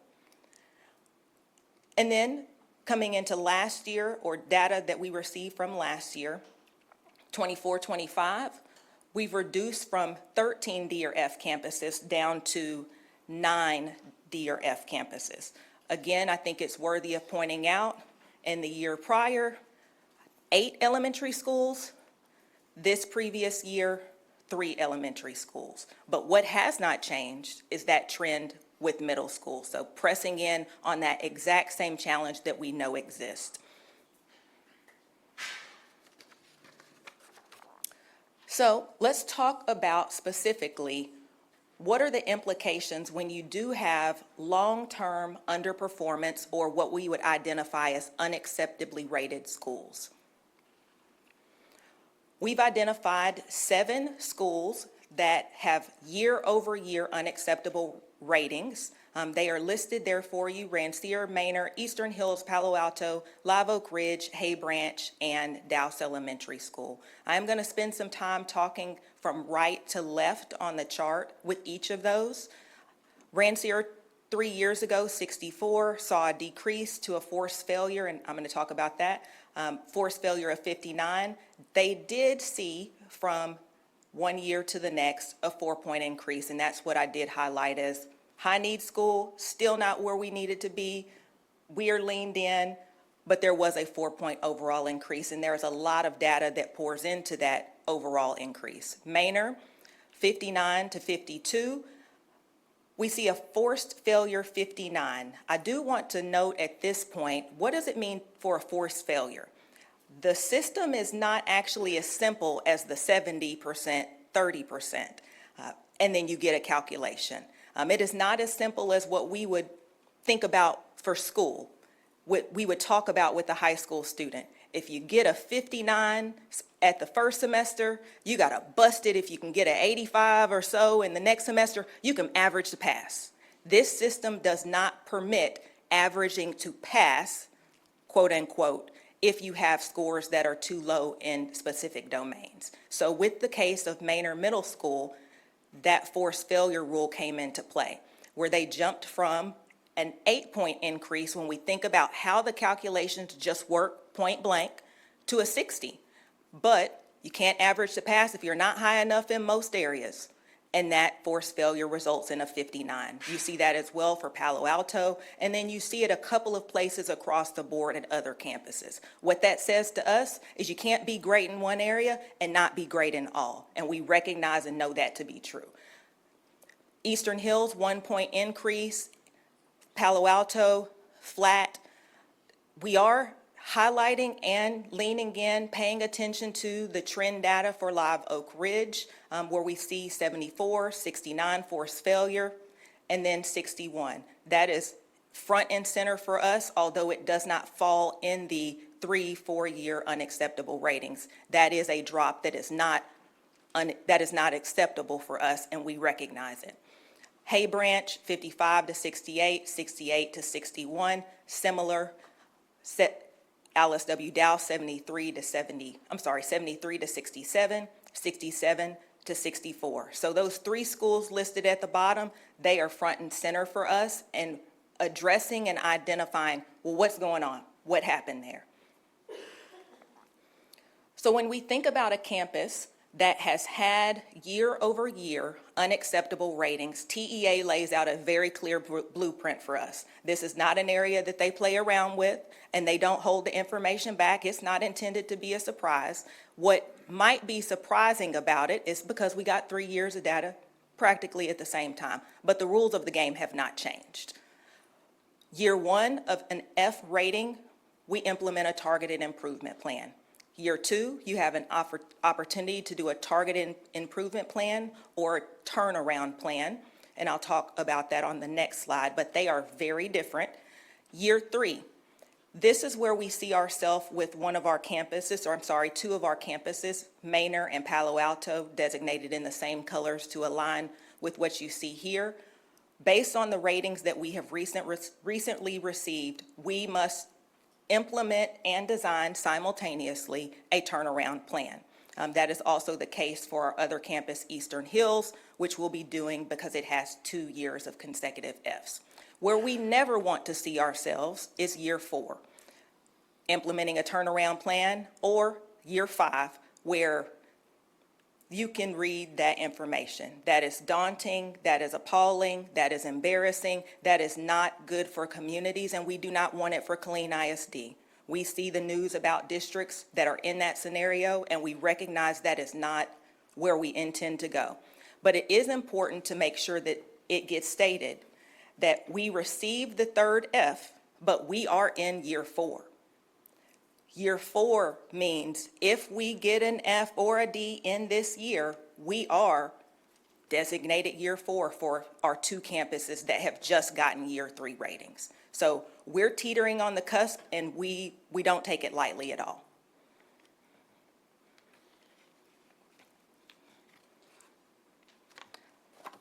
So a quick recap. Recognizing that we cannot stay where we are, we must act decisively and aggressively. We have multiple campuses at risk. In 2025 alone, we had 9 campuses that we consider on the watch list because they received a D or an F. Regardless of how many, there are 9 that got a D or a F in this past ratings year. We have 3 campuses that are in the multi-year unacceptable ratings, which does trigger elevated intervention. And that means, as listed on the far right side, decisive action is required by us as an administration, by you as a board, and that definitely lands in both of our courts. We're in this together. Multiple years means that we must submit a turnaround plan. So to spend a little time talking about what that means, the components of a turnaround plan I have listed here. It is different from coming to the board and talking about the targeted improvement plan, which you're accustomed to hearing, because a turnaround plan requires strategic and intentional action with the school's infrastructure. That's not just the strategies for a curriculum, that's how you run the entirety of the school business and operations. That is different and separate than a targeted improvement plan. It is elevated in seriousness, and it is a big deal. We have two options for that infrastructure action that has to take place, so I'm going to walk through that for both the board and the community. The first is a restart, and that is a campus restructured so that you can address the accountability challenges, issues, problems. Restart version A would be a restart run by our district. That would require us to apply for a grant. The grant program is called LASSO.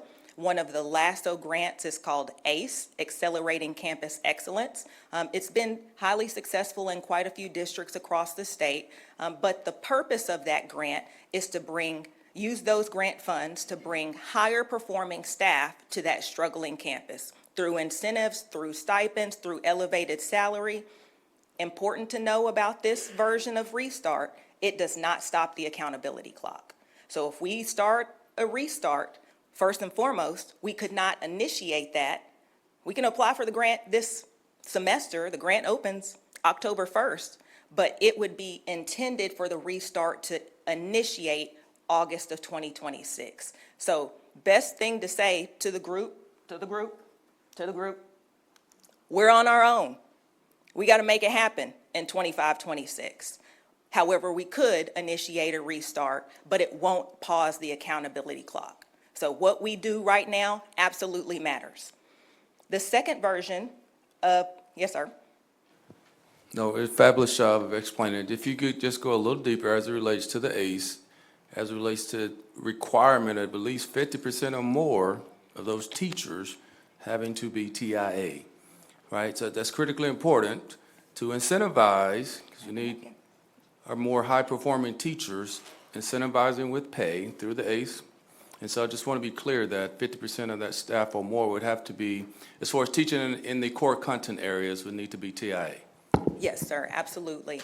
The absolute intent of that program, that grant program, is to get the highest performing teachers wherever they are in your district, as long as they're certified to go to the next place in alignment with certification requirements. They need to be excellent, proficient, accomplished, distinguished, above, come to work every day, meet the standards of professionalism. It is not a system or a plan that gives $10,000, $15,000, $20,000 to the teacher that's average.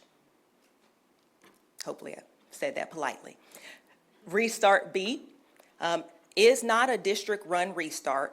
It's identified as an 1882 partnership. It comes from Senate Bill 1882, which authorizes school districts to partner with a charter entity to run the full operations of that campus. It goes through a full contract process where a school district and that entity negotiate, well, how are you going to run? How are we going to run? What's our part? What's your part?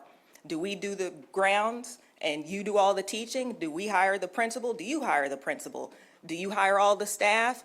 It is a full contract process for every element of school operations. And then you end in a contracted agreement that shifts all of the responsibility of the teaching and learning and daily school operations to the charter management organization. Different from district run, this version of a restart does pause the accountability clock, because for the school district, you have ceded the teaching and learning and operations to another entity. So it's not on you, so to speak. That is one of the pros of this scenario, or what is offered through the 1882 partnership. However, it's a charter school inside of a school district. There are several across the state that have been successful. There are several that have been challenging, but what is important to talk about with this charter partnership, or 1882, is it is designed to do academics and academic business pretty much only. So it is not the standard social experience that would happen in a school that we know of and are familiar with. Any other things, Dr. Davis, before I move on? Perfect. So that is one option of the restructure of the infrastructure, and that's what makes a turnaround plan different than a targeted improvement plan. The second option is a reassign. That is the fancy TEA language for close or consolidate the school and move them to a higher performing campus. TEA outlines that in best practice, those students would go to an A or B campus. TEA outlines that you have to be prepared and have disaggregated what's going to happen to that campus when the kids from a failing school go there. So it's not a way to circumvent the system. There are constraints on how you approach your closure or consolidation when you're moving those students to a higher performing school. Would you go ahead, I know you plan to go a bit deeper on this particular piece with our optimization plan, but I think since we have the community and everyone engaged in this presentation, I would say go ahead and get into the potential rejection of our TAP, because, get into that. Yes, sir. So if you take a look over on the bottom right-hand side, you'll see that not only does the written plan have to go, does it have to have community feedback? This TAP plan is not something we get to write and then call it stamped and approved. TAP plans or turnaround plans must be approved by the commissioner. We are required to submit a turnaround plan for our 3 campuses, Manor, Eastern Hills, and Palo Alto. And should we move forward with a optimization process not aligned with the vision of the commissioner, there is an opportunity for the commissioner to reject that information. Because I want to be clear that in the commissioner, the reason there have been some districts that play a game, if you will. The reality is, the thought would be, and I'm not suggesting to the board, once you hear the optimization plan, to not still get input from the community and potentially look at closing some campuses, but the commissioner can reject a TAP plan if we so choose to close campuses that have historically failed. Because the thought of that is now the campus is being closed because they're failing and the systemic issues have not really been addressed. So he's not going to allow you to play this game, what he perceives as this game of suddenly, to restart the clock, let's just close those campuses, redistribute those children to other campuses. In his eyes, in his view, no, you still have a systemic issues. You haven't dealt with the real issue at hand and changing the system. Does that make sense? So I just want to be clear that that potentially may not be an option, because we don't have A and B campus middle schools to redistribute those children to. So in essence, he highly likely will reject the closing of those campuses. Thank you for those additions, sir. I would wrap this slide up by making sure that everybody understands that in the 25-26 school year, we have the potential, if we don't perform, to be rated unacceptable for a 4th year. All of the options that exist here, whether it's restart, district run, restart 1882, reassign, all of those would be for August of 2026. So that means one thing: we have to get it right. Not only because of what we're up against when it comes to accountability and years of unacceptable ratings. Our kids matter, every single one of them, every school that they're in, every community, north, south, east, and west. And with that in mind, we have acted with aggressive intention in several areas, and first and foremost, that being communication. We started with the board last week in our discussions. We proceeded to making sure that we discuss with all of our executive leaders, the 30-plus EDs and above, so that in every department and across our district, people know where we stand and what we have to do for schools. Too much is at stake.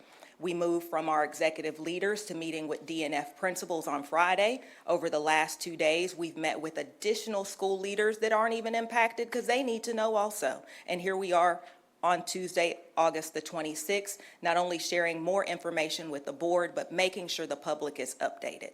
In addition to that, we've taken steps for technical assistance. We have some consultants we've invited in, and we'll start that process on Friday, talking to people that have done this kind of work with our type of demographic. Dr. Davis and myself intend to visit some schools over the next several weeks to make sure. That doesn't mean our plan is not good, because I think it is. We think it is, but that doesn't mean it's perfect. That doesn't mean it can't be better. Last but not least, one of the things that we're moving to implement is a school improvement task force where we bring in key people, not just from the campuses that are struggling, but also from the departments that make a difference. Finance makes a difference. HR makes a difference. School leadership, curriculum and instruction, technology, to make sure that on a weekly basis, we're talking about the data and we are expediting and driving rapid solutions for barriers that exist for campuses. Those things are things that we are talking about right now, what we've experienced and worked through in the last 10 days. I do think it's very, very important to highlight that over the last 12 months, in response to the student achievement data, we've been making moves. I have posted on this budget item, Callan, on this board book item, an extra, and Brenda, if you don't mind bringing that up, to talk just a little bit about what we've done, and I'm not going to go through it at all, but this attachment is available for our public, and it puts out there in a way that no other district has done to this point, all the secret sauce of the last 12 months in work. Our turnaround plan has to be aligned with the Effective Schools framework. So for every lever we've outlined in the far right column, and you can just scroll down, Brenda. We're not going to read it. It's for the people. You're okay. In every lever of the Effective School framework, all of the actions that we've taken, not just in the Learning Services Division, but what has been the work in HR for compensation, what has been in the work in HR for teacher pipelines, what has been the work in our other areas of the district that play into the different areas of the Effective Schools framework. You don't have to, it's okay. No big deal. Go back to the slide.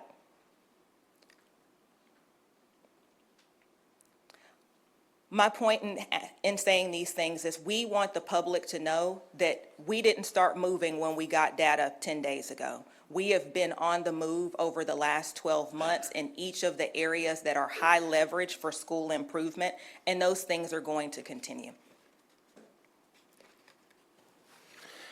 Just real quick before we, Dr. Osborne wraps this and kind of dovetails it into the next agenda item, what we wanted to talk about is, this is not a learning services problem. This is a Killeen ISD problem, and we're all going to work on its solution together. School improvement is going to take all of us across the district, and so we just wanted to very briefly touch on the other things we're working on to make sure that we're supporting this across the entire district. First thing is we got to have safe schools. When kids are safe, they're going to learn better. They're going to be more focused on the education. That's first and foremost. It's number one. Transportation. We can't afford to miss instructional time. We know that. We are working to shorten those bus rides every day to reduce the time spent on buses, to maximize the time in the classroom, and we will continue to use every resource to shave that time down. School nutrition, I think we've highlighted that over the last several weeks. Kids are healthy, kids are getting good meals, they're not hungry, they're focused on learning, they're in the optimal condition to learn and improve.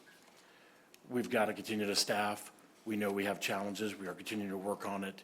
We are not going to stop to work to hire quality educators to be in those classrooms to help lift up all these campuses. And then finally, optimize facilities. And we've got to provide an environment for learning, maximize the resources we have, put kids in the best place, in the best facility where they can learn. And it's going to take all of us, and Learning Services has the support of the rest of the district to make sure that we get to the end state that we need to do. Thank you, sir. So like Scott said, we're all in this together. We have taken some action in the past. We have taken urgent action in the future. And we're also positioned to take additional action as it relates to the infrastructure changes that are needed to meet the measure of a turnaround plan. That is directly in line with district optimization, and I by no means want to steal the thunder of the CSG group, but I do think for the public, understanding how the two items connect is important. When we started talking about district optimization 6 months ago, we were focused on a particular thing. The loss of impact aid, $31 million here pretty soon, $50 million over time. Maximizing our resources. We have buildings that are 70% utilized, half as many kids as what we intended to be in that building. We also have buildings that need major repair. And we still experience a trickle down of our enrollment. And that is what we went into optimization really thinking about. How do we maximize, optimize our physical and fiscal resources? And through the process of optimization, bringing in our community groups, our budget advisory committee, our principals, the board, we identified 5 priorities to evaluate schools against. Academic outcomes, high-quality facilities, culture for the campus, culture related to families and students, and then resources for readiness. And we really saw those things as equal. We talked about all 5, 1/5, 1/5, 1/5, 1/5. When it comes to accountability, we really need to think about where that big star is. Academic outcomes and how optimization is a best next step or a possible step for making sure we meet the urgency of A through F. So we've seen it previously when we think about enrollment and resources, but I'm inviting the public as we continue to walk through this process to see optimization as well as a best immediate intervention for the action that is needed for the implications through A through F. Not just because we got ratings 10 days ago and we got a whole bunch in 1 year, but because kids deserve it and so does this community. Thank you. Questions from trustees? Mr. Mintz? So, Dr. Osborne, as I look at it, just a few very brief comments. It's interesting to me that we're pushing folks, some of the Ds and Fs into the Cs. Now, it so happens that a lot of those Cs sit in middle school. When I looked at that, the way I saw that was we need to, and you hear me talk about all the time, is expectations. We've focused so much on the edges that we're accepting, we're saying, well, C's okay for now. It's not okay for now. Right. Right. So let's kind of, I think, start to kind of change that mindset. That's how I saw that when I saw that. When you push D's and F's into C's, I'm like, well, why aren't the C's popping up to B's? That makes So, sense. Yes, sir. As a mindset. Absolutely. A. B, I would say this presentation was very good. We continue to get better at this because it helps our community understand what we're up against. So I know this is a team effort. Is there anybody here that you would like to recognize that did a good job putting this together? Because this is very helpful for the community. I absolutely have to recognize everyone in the room, specifically the Learning Services Department who helped put the pieces together about the actions we're taking, specifically the Learning Services Department. Dawn Sills is typically up here presenting the data. Dawn? And her team. She's got a small but mighty crew. I have to thank the Business and Operations group, not just for the things that were said. We get in this room and there's about 30 of us that are executive director and above, and we lean into the work and we figure out how to solve problems. We don't always come to the solution everybody agrees on, and that is, y'all know that. But everybody is about kids and about making this community happen. So I would thank every member of the team. Most certainly. And then we got a bunch of principals here, I see too. Would you all stand up for a sec?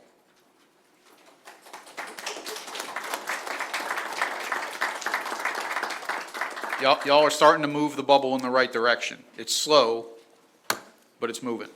So keep pushing hard. Thanks. Thank you so much, sir. Madam Secretary? Also, to echo my kudos, the collaboration I know it is a huge lift.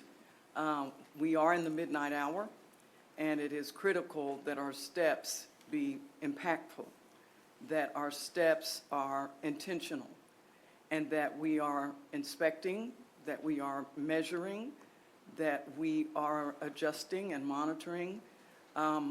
All of these plans that I've heard tonight are from the 50,000-foot view.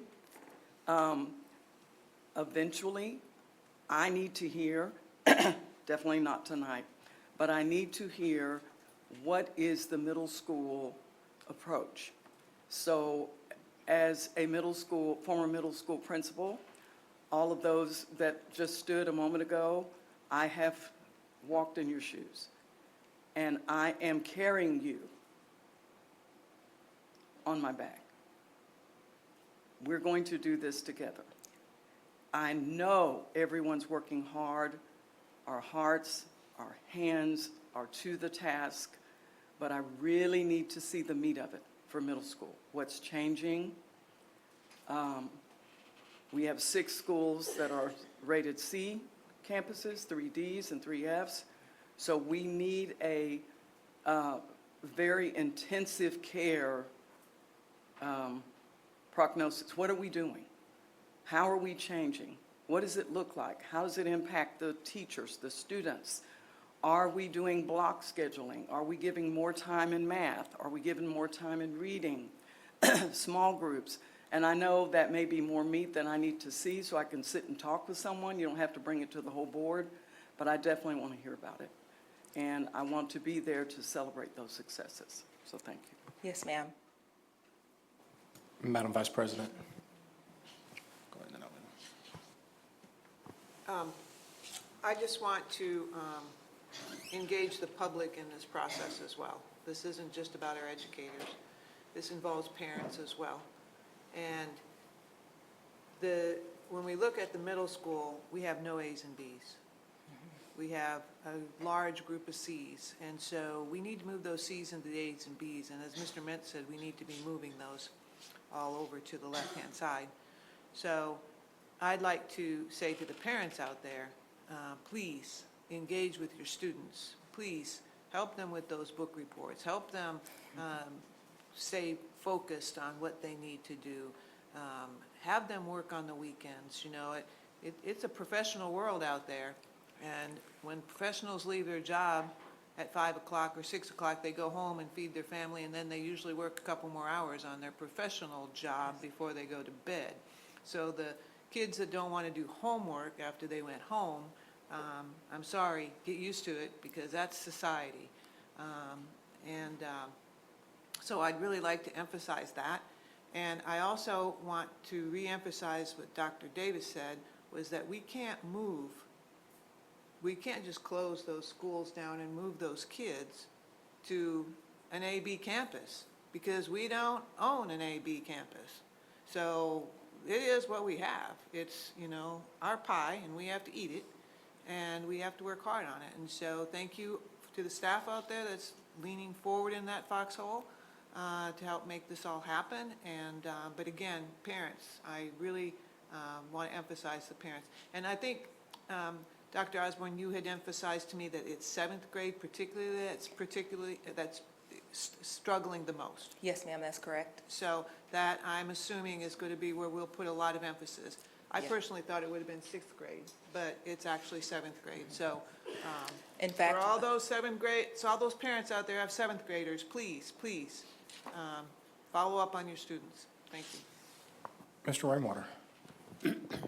I just want to acknowledge that there's been some progress, certainly not as much as we want, but I'd like to think of that as movement to the right direction. But my question, Dr. Osborne, is it seems like if the elementary schools are strong or stronger than the middle schools, it seems like some of the things in terms of curriculum and measurement and objectives would naturally go to the middle schools.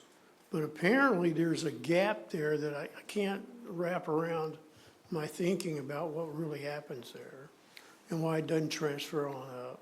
it's a big change From 5 to 6, we see the implementation dip, and that's related to the next set of grade levels. Same thing from 8 to 9. But in recognizing how important that continuity is, we have established a K-8 curriculum for math and reading. So no longer are students dealing with the implementation dip and going from a book that looks this way to a book that looks like college text. So that is one shift that we've tried to make and have made in this year to increase our vertical alignment for that reason. Dr. Osborne, I just want to say to the principals, well, and they're here, is just embrace the challenge. Won't be easy, but just embrace the challenge, but take care of yourself along that journey, and stay focused and let us know what we can do to help you out. But I appreciate you. Thank you. Dr. Davis, anything? Dr. Davis, anything you want to add, sir? Sure. First of all, thank you, Board, for your sentiment, and certainly I've had an opportunity to talk to most of the principals at this point as far as our DNF campuses. And I just want to say, guys, I appreciate you taking on the challenge. And I want you to know publicly, we got your back, and we're going to get this done, guys. As I've told the team, it's not a matter of desperation or panic, but it is a sense of urgency. There is a difference. And so we will have a laser-like focus, and we'll continue to work through some things. We'll certainly, to Mrs. Adams' point, get more detailed on what that looks like. Also, I hope our parents are watching. As the saying goes, guys, the first step to success is showing up. And so we can't educate you if you're not here. And so I'm really, really, really asking our parents to ensure that our children are coming to school ready to learn. And so this is a shared responsibility. And so we need your support. And we're certainly going to do our part, and we need to go be hand in hand with our parents and community. And so, again, I just want to continue to say, guys, it's not the time to panic. It's the time to be urgent, though, and we will do just that. So, again, thank you, Board, for your support. We will get it done. Thank you, Dr. Davis and Dr. Osborne. We'll now go to 5B, which is discussion of district optimization scenarios for future consideration. Dr. Buckley, welcome. President, members of the board, this evening we are joined by Civic Solutions Group, if y'all want to come on up, Mr. Olin Parker and Mr. Justin Tyack. As you know, Killeen ISD has been working with CSG to conduct a comprehensive review of campus programs aligned to the priorities you previously approved and Dr. Osborne referenced in her last slide, which is academic outcomes, high-quality facilities, strong leadership and staffing, family and student engagement, and resources for student readiness. I also want to say that this has been a full year. Last year we did this working with multiple departments that are here in this room with multiple campuses to create those campus profiles that you've been briefed on. It wasn't by chance that Dr. Osborne went ahead of us, because everything that we're discussing ties in together. So tonight, Mr. Parker and Mr. Tyack will present several draft district optimization scenarios. And we want to emphasize that these scenarios are not recommendations. They are simply options for consideration based on the data that has been collected to create the campus profiles. No decisions are being made this evening. As part of this process, we are hosting town hall meetings over the next 2 weeks to share these scenarios broadly with parents, staff, and community members to gather feedback. And the agenda item following this will be asking for approval for our 3 town hall meetings. Additionally, we will launch a survey at the conclusion of this presentation that will be available for the community at large to provide input, and that survey will stay open. Administration anticipates bringing the scenario recommendations after our town hall meetings, and we've collected data from the community. We'll bring those recommendations to you late October. These recommendations may include some, all, or none of the scenarios currently under discussion. Any approved changes would go into effect for the 26-27 school year. And so now it is my pleasure to turn it over to Mr. Olin Parker and Mr. Justin Tyack from Civic Solutions Group. welcome. Thank you so much. President Williams, members of the board, Dr. Davis, it's great to be here with you. It's great to be back here in Killeen and have this conversation with you today.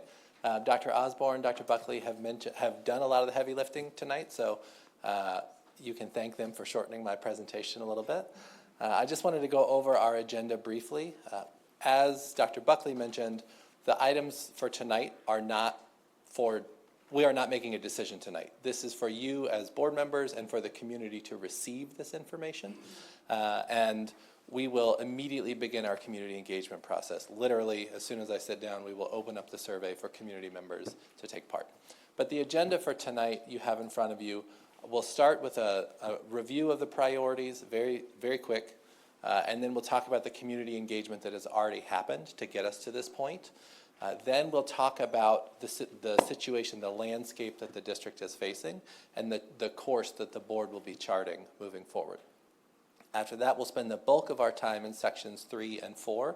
Section 3 are the draft scenarios for our elementary schools, and section 4 are the draft scenarios for our middle and high schools.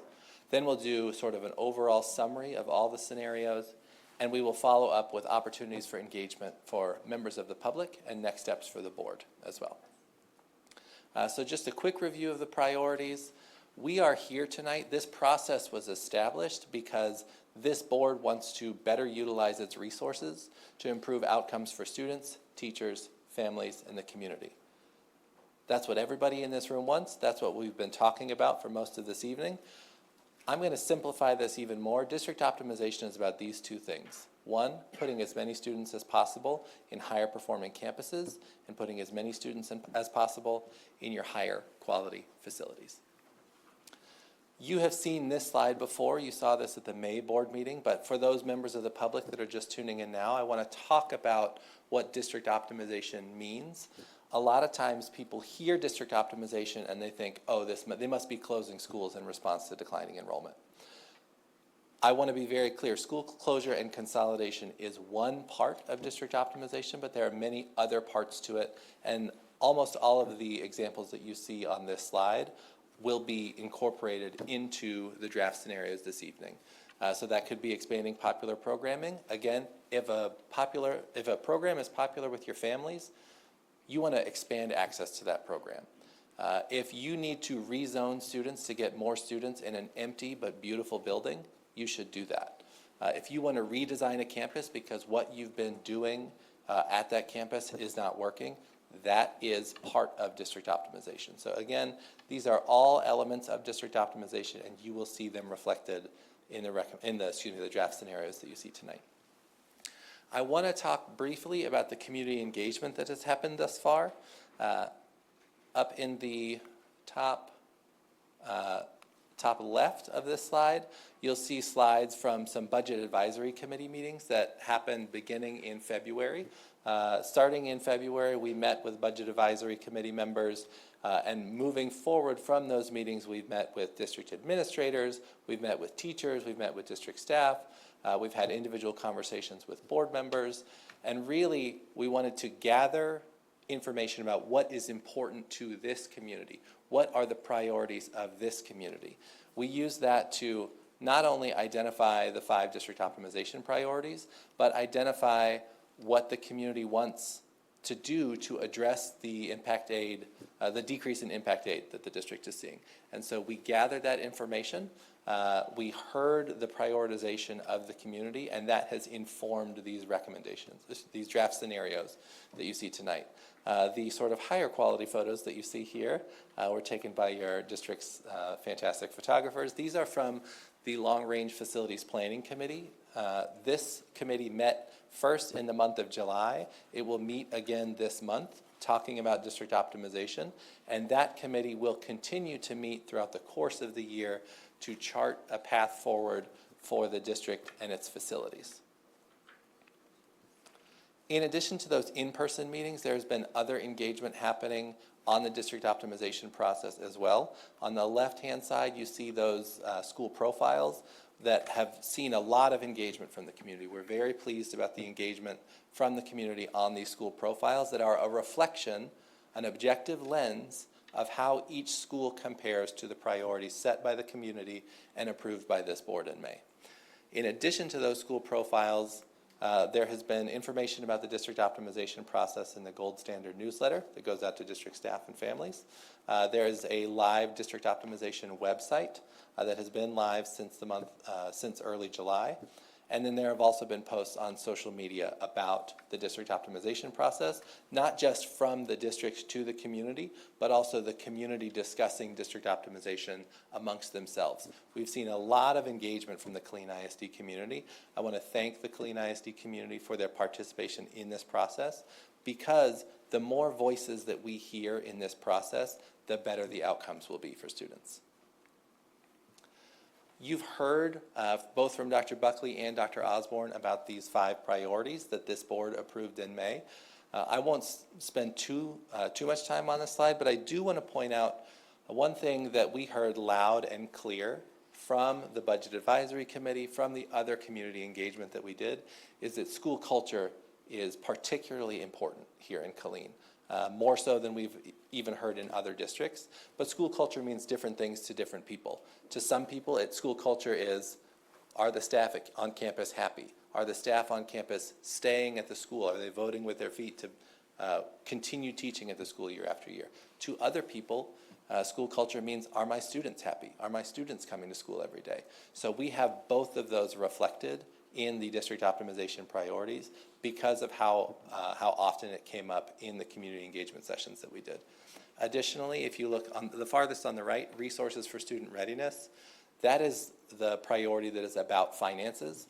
And what we did is we took an objective lens to every campus and looked at the per child expenditures to ensure that that schools were being funded equitably, and that those schools that were outliers, either because there was a really high cost per student number or a really low cost per student number, that we wanted to make sure we shined a light on those to make some decisions. Maybe that's the right thing to do, maybe it is not. So these 5 priorities have provided this board and this community with an objective lens for the performance of each of its campuses, according to what this community views to be a thriving school. This table is a reflection of where every school, elementary, middle, and high, fits on the sort of priority matrix. How many of them are meeting 0 priorities? How many of them are meeting 1, 2, 3, 4, and 5?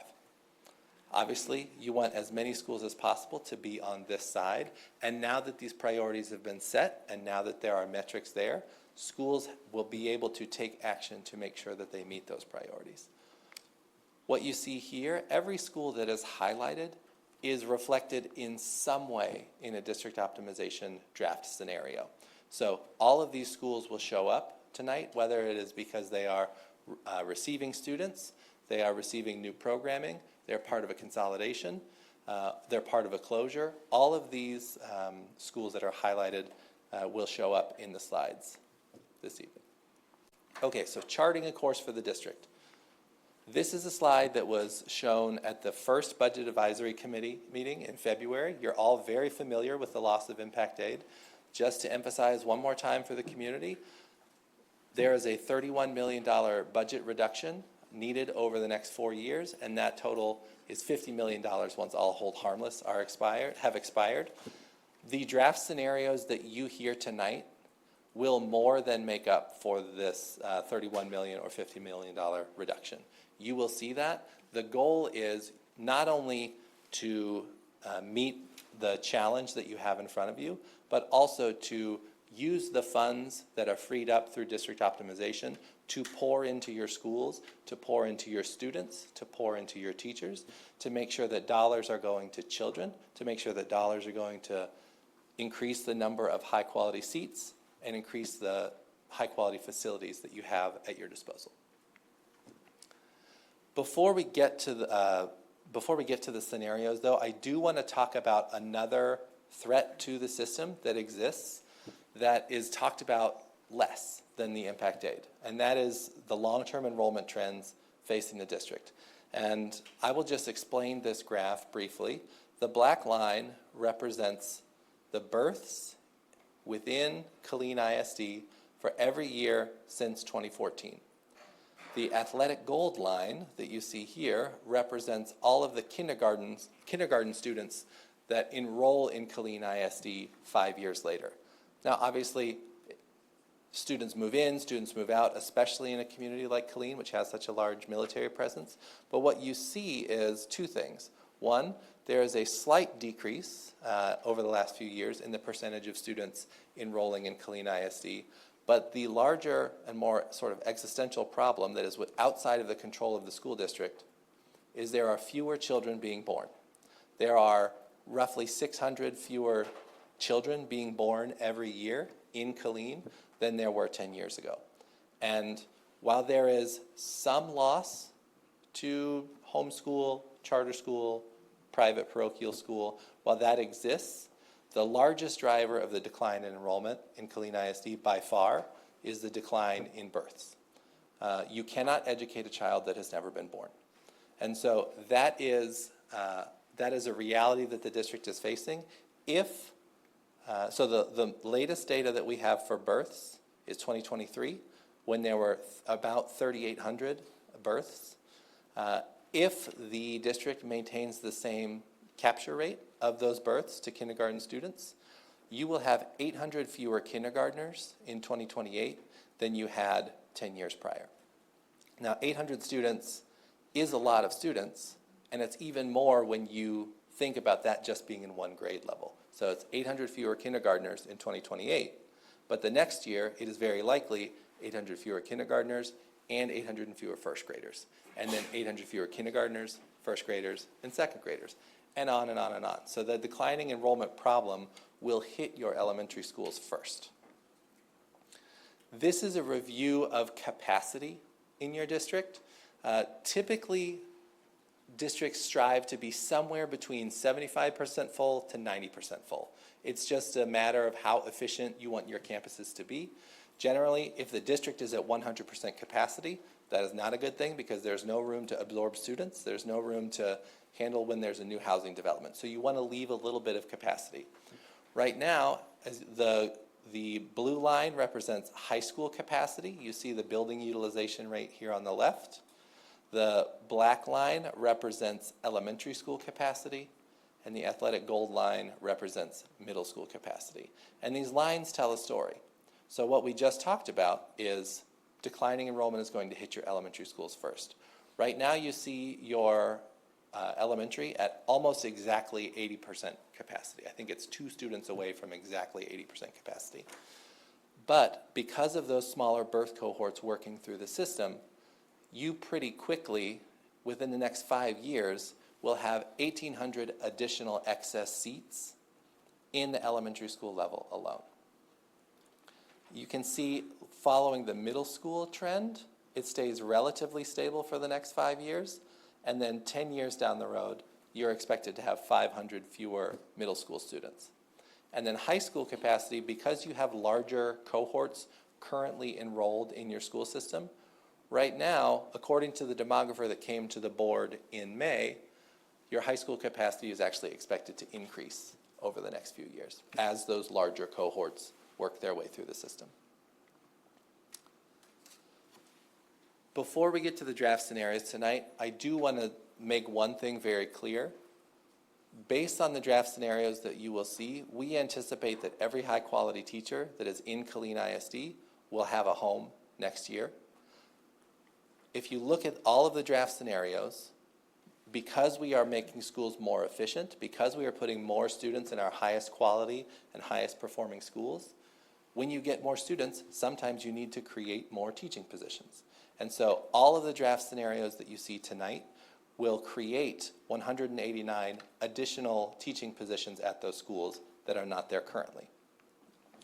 We expect, based on these draft scenarios and based on the historical retention rates of Killeen ISD, that there will be 175 teachers in need of placement. So already there are teachers who are looking for employment for next year. There are already the spots to accommodate them. In addition to that, there are currently 220 uncertified teachers at the elementary and middle school levels, and 138 unfilled positions at the elementary and middle school levels here in the district. I know as board members, you're very familiar with these numbers. What I am saying from this slide, the story that this slide is telling, is that of those teachers that are impacted by the draft scenarios that you will see tonight, they will still have a home in Killeen ISD, and they should not be concerned about whether or not Killeen ISD will be able to accommodate them, as long as they are high-quality teachers, as long as the district was planning to retain them anyway. Now, we started this process in January because of the realities of impact aid funding. And I mentioned earlier that these draft scenarios will more than make up for it. Based on the work that we've been doing with your finance team, we've been digging deeply into the data, not only what are the projected savings, but what are the added costs of some of these draft scenarios. And the one-year impact of all the draft scenarios that you will see tonight, if they were all implemented, that would represent a $29.7 million savings or reduction in costs for the district.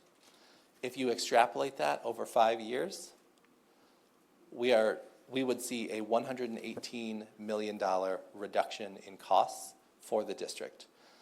This does not include the financial modeling related to ACE or 1882 partnerships. There may be some costs associated with those recommendations to the district, but we are very confident that the challenge of the reduction in impact aid will be met by the draft scenarios that you see, even once the 1882 and ACE financial modeling is complete.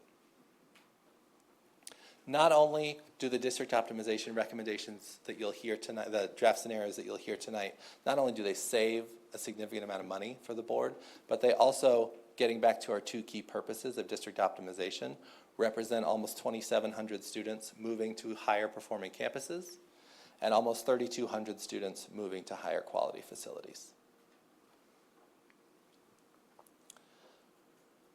I'm now going to get to what I said was the meat of the presentation, the elementary school draft scenarios. These are scenarios that, again, are for you to receive tonight, and we believe the public will have the opportunity to engage with them immediately after this meeting, both online and starting next week in in-person community meetings. Our first draft scenario involves the proposed closure of Peebles Elementary, and students that currently attend Peebles would be rezoned to Brookhaven, Clifton Park, and Killeen Elementary. I want to orient everybody to the slides that you'll see. So in these black and gray boxes, you'll see the rationale for every draft scenario. I'm not going to read every bullet point, but you'll see the rationale, and those board members or those members of the community that want to engage more deeply with these scenarios will be able to read them after the presentation. You will also see a map showing proposed zones for the impacted campuses. You will see, it looks like we have some formatting issues with our slides. I'm not sure what's happening, but you will see how each school compares to the priorities that were set by the community and approved by this board. And then in the blue box, you will see the projected budget reduction over the course of 5 years. You will also see a second slide that has more detailed data about how each school performs on the priorities. You will see how each school is impacted in terms of its enrollment and its utilization.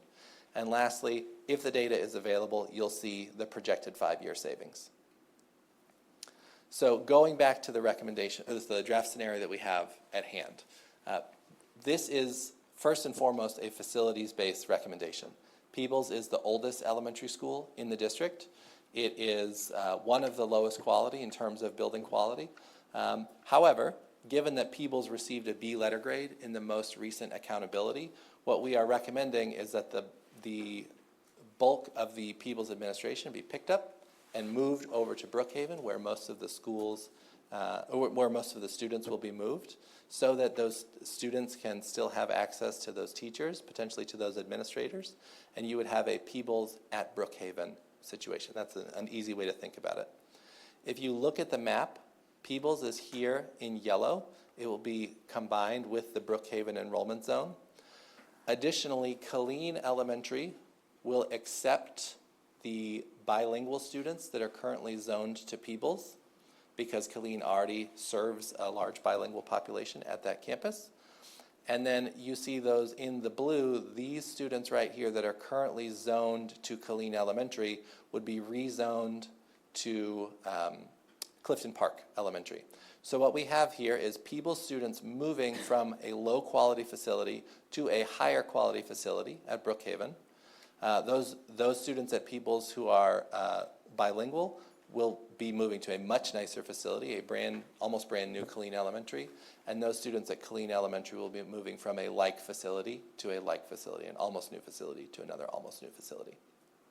One other thing to point out is, based on the demographer that came to the district in May, Brookhaven is expected to lose an additional 100 students in enrollment in the next 5 years. So this proactively fills up an elementary school where we know declining enrollment will hit them hard. To look a little bit closer at the information here, I'm not going to go deep into the priorities. Those are already available on the school profiles. I know board members, you've already been engaging with them. If you look in the bottom left, you will see that Brookhaven goes from currently at 67% capacity to almost 94% capacity. Clifton Park fills up, again, moving more students to our highest quality facilities. And Killeen Elementary stays roughly level. It does lose a few students because of the rezoning and the incorporation of the bilingual students. And then lastly, I won't go this deep on every slide, but if you look at the financial impact, you will see we anticipate net operating savings of $4 million annually. There are additional facility investment savings of roughly $4.8 million because if a building is not occupied, and again, Peebles is one of your oldest facilities, you no longer need to necessarily build a new or install a new roof, install a new HVAC, go through all of the sort of deferred maintenance that a school building of Peebles' age requires. And then lastly, we incorporated this into our financial impact analysis, is the potential sale of the property. And many of you may be looking at that number and thinking that's particularly low. That is intentional. We took a very conservative conservative approach to the sale of properties because it varies so widely. And we used historical data provided by the district to come up with that number. The next draft scenario is 1B. The reason why it's labeled as 1B is because we would not recommend that you do 1B without doing 1A. And that is the closure of both the Peebles and Hay Branch facilities. And you would rezone the students at both of those campuses to Brookhaven, Cavazos, Clifton Park, and Killeen. For Peebles students, the rezoning would look very similar to what I just described, except a small portion of those students would go to Killeen Elementary. Hay Branch is in pink right here. So some students that currently attend Hay Branch, if this draft scenario moved forward, would be zoned to Brookhaven. Some students, a small number of students that live in section 148 here, would be zoned to the almost new Killeen Elementary. And then the bulk of the students that live immediately around the Hay Branch campus would be zoned to Cavazos. We recognize that that is a longer drive for those students, and that is a decision for this community and this board to make. Is there value in keeping students in their neighborhood to go to school? Absolutely. Is there value in sending as many students as possible to an A-rated elementary school? Absolutely. So these are decisions that the community and the board will weigh in on over the next couple of months. I think another important piece about this draft scenario is you see it provides a significant budget reduction over the next 5 years to the tune of $46 million. I do want to point out here, Cavazos right now is an A-rated campus. It is currently almost 56% full. This recommendation would increase that to almost 84%, which would then meet the building, the facilities, high-quality facilities priority that this board approved in May. I do also want to point something out. It comes up from time to time in these draft scenarios. We are looking not only at letter grade, but also at the meets masters percentage of each school. So in this case, Hay Branch has a meets masters percentage of 27%, And most of those students moving to Cavazos moves them from 27% meets masters to a campus with 64% meets masters. Additionally, whether you're a Hay Branch student moving to those receiving campuses or a Peebles student moving to those receiving campuses, in every case, you're moving to a school where, even if it has the same letter grade, it has a higher meets masters percentage. The next scenario involves the consolidation of Cedar Valley and Timber Ridge. Cedar Valley is in this sort of yellowish green here. Timber Ridge is in blue. And the draft scenario here takes Cedar Valley offline and consolidates it with Timber Ridge. Timber Ridge is a newer facility. It's 12 years younger than Cedar Valley. So it is a higher quality facility. And I just want to point out, Timber Ridge does not currently meet the high quality facilities priority. That is basically because it is in that strange space where it is not new, but it's new enough that it hasn't had significant investment over the last 10 years. Also in this scenario, these students in sections 241 and 242 would be rezoned to Modmore Wood, which not only is this line a more natural barrier, a more natural boundary, excuse me, Modmore Wood is also a newer campus, a higher quality facility, and a higher performing campus. So in this scenario, you once again are moving every single student to a higher quality facility and a higher or equally performing campus. Similarly, in this recommendation, I know the accountability scores have been updated in the last week, but in this scenario, it also opens up the possibility of a Cedar Valley at Timber Ridge, so that teachers and some or all of the administrators would follow the students from Cedar Valley to Timber Ridge. This draft scenario not only fills up your campuses, it also provides an estimated $17.7 million in savings over the next 5 years. Scenario 3 involves campuses that are on post or bordering Fort Hood. This draft scenario involves the closure of Venable Village Elementary School, and the students that are currently zoned to Venable Village would be sent to Iduma, Maxdale, and Meadows. If you look, Venable Village is a unique enrollment zone. It's this yellow S shape right here. Venable Village is the only campus in the district that has students that both reside on post and reside off post. So every day students are coming from Killeen proper and going on to base to attend school. In this draft scenario, all of the Venable Village students that currently live on post would be zoned to a school that is on post, and all of the students that live off post would be zoned to a school that is off post. This came up in our community engagement thus far as something sort of a peculiar quirk of the school, and generally we heard if it's possible to keep students that reside on Fort Hood attending Fort Hood schools, we want to do that, and vice versa for those schools that live off post. This action would require a small boundary update for those campuses that are on post, but it also helps to fill up some of your higher performing campuses. We know Meadows is a very popular school based on enrollment demands, and we also know that Clark is an A-rated campus, and so this draft scenario does fill up both of those schools as well. You can see here it moves students, moves 100% of students to higher performing campuses. It brings the utilization of these campuses that are on post closer to 100%, still having some wiggle room. I do want to point out this Ovedico hobby. You see here the projected utilization is almost 112%.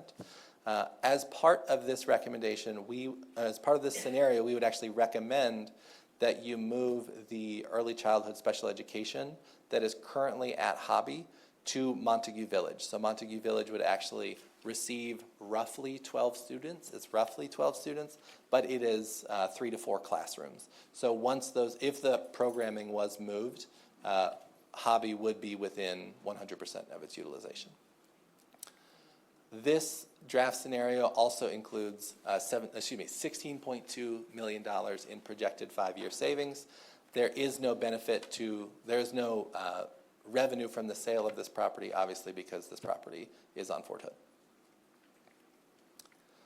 The next scenario does not involve a school closure, school consolidation. This scenario is about eliminating pre-K-3 programming from all campuses on Fort Hood.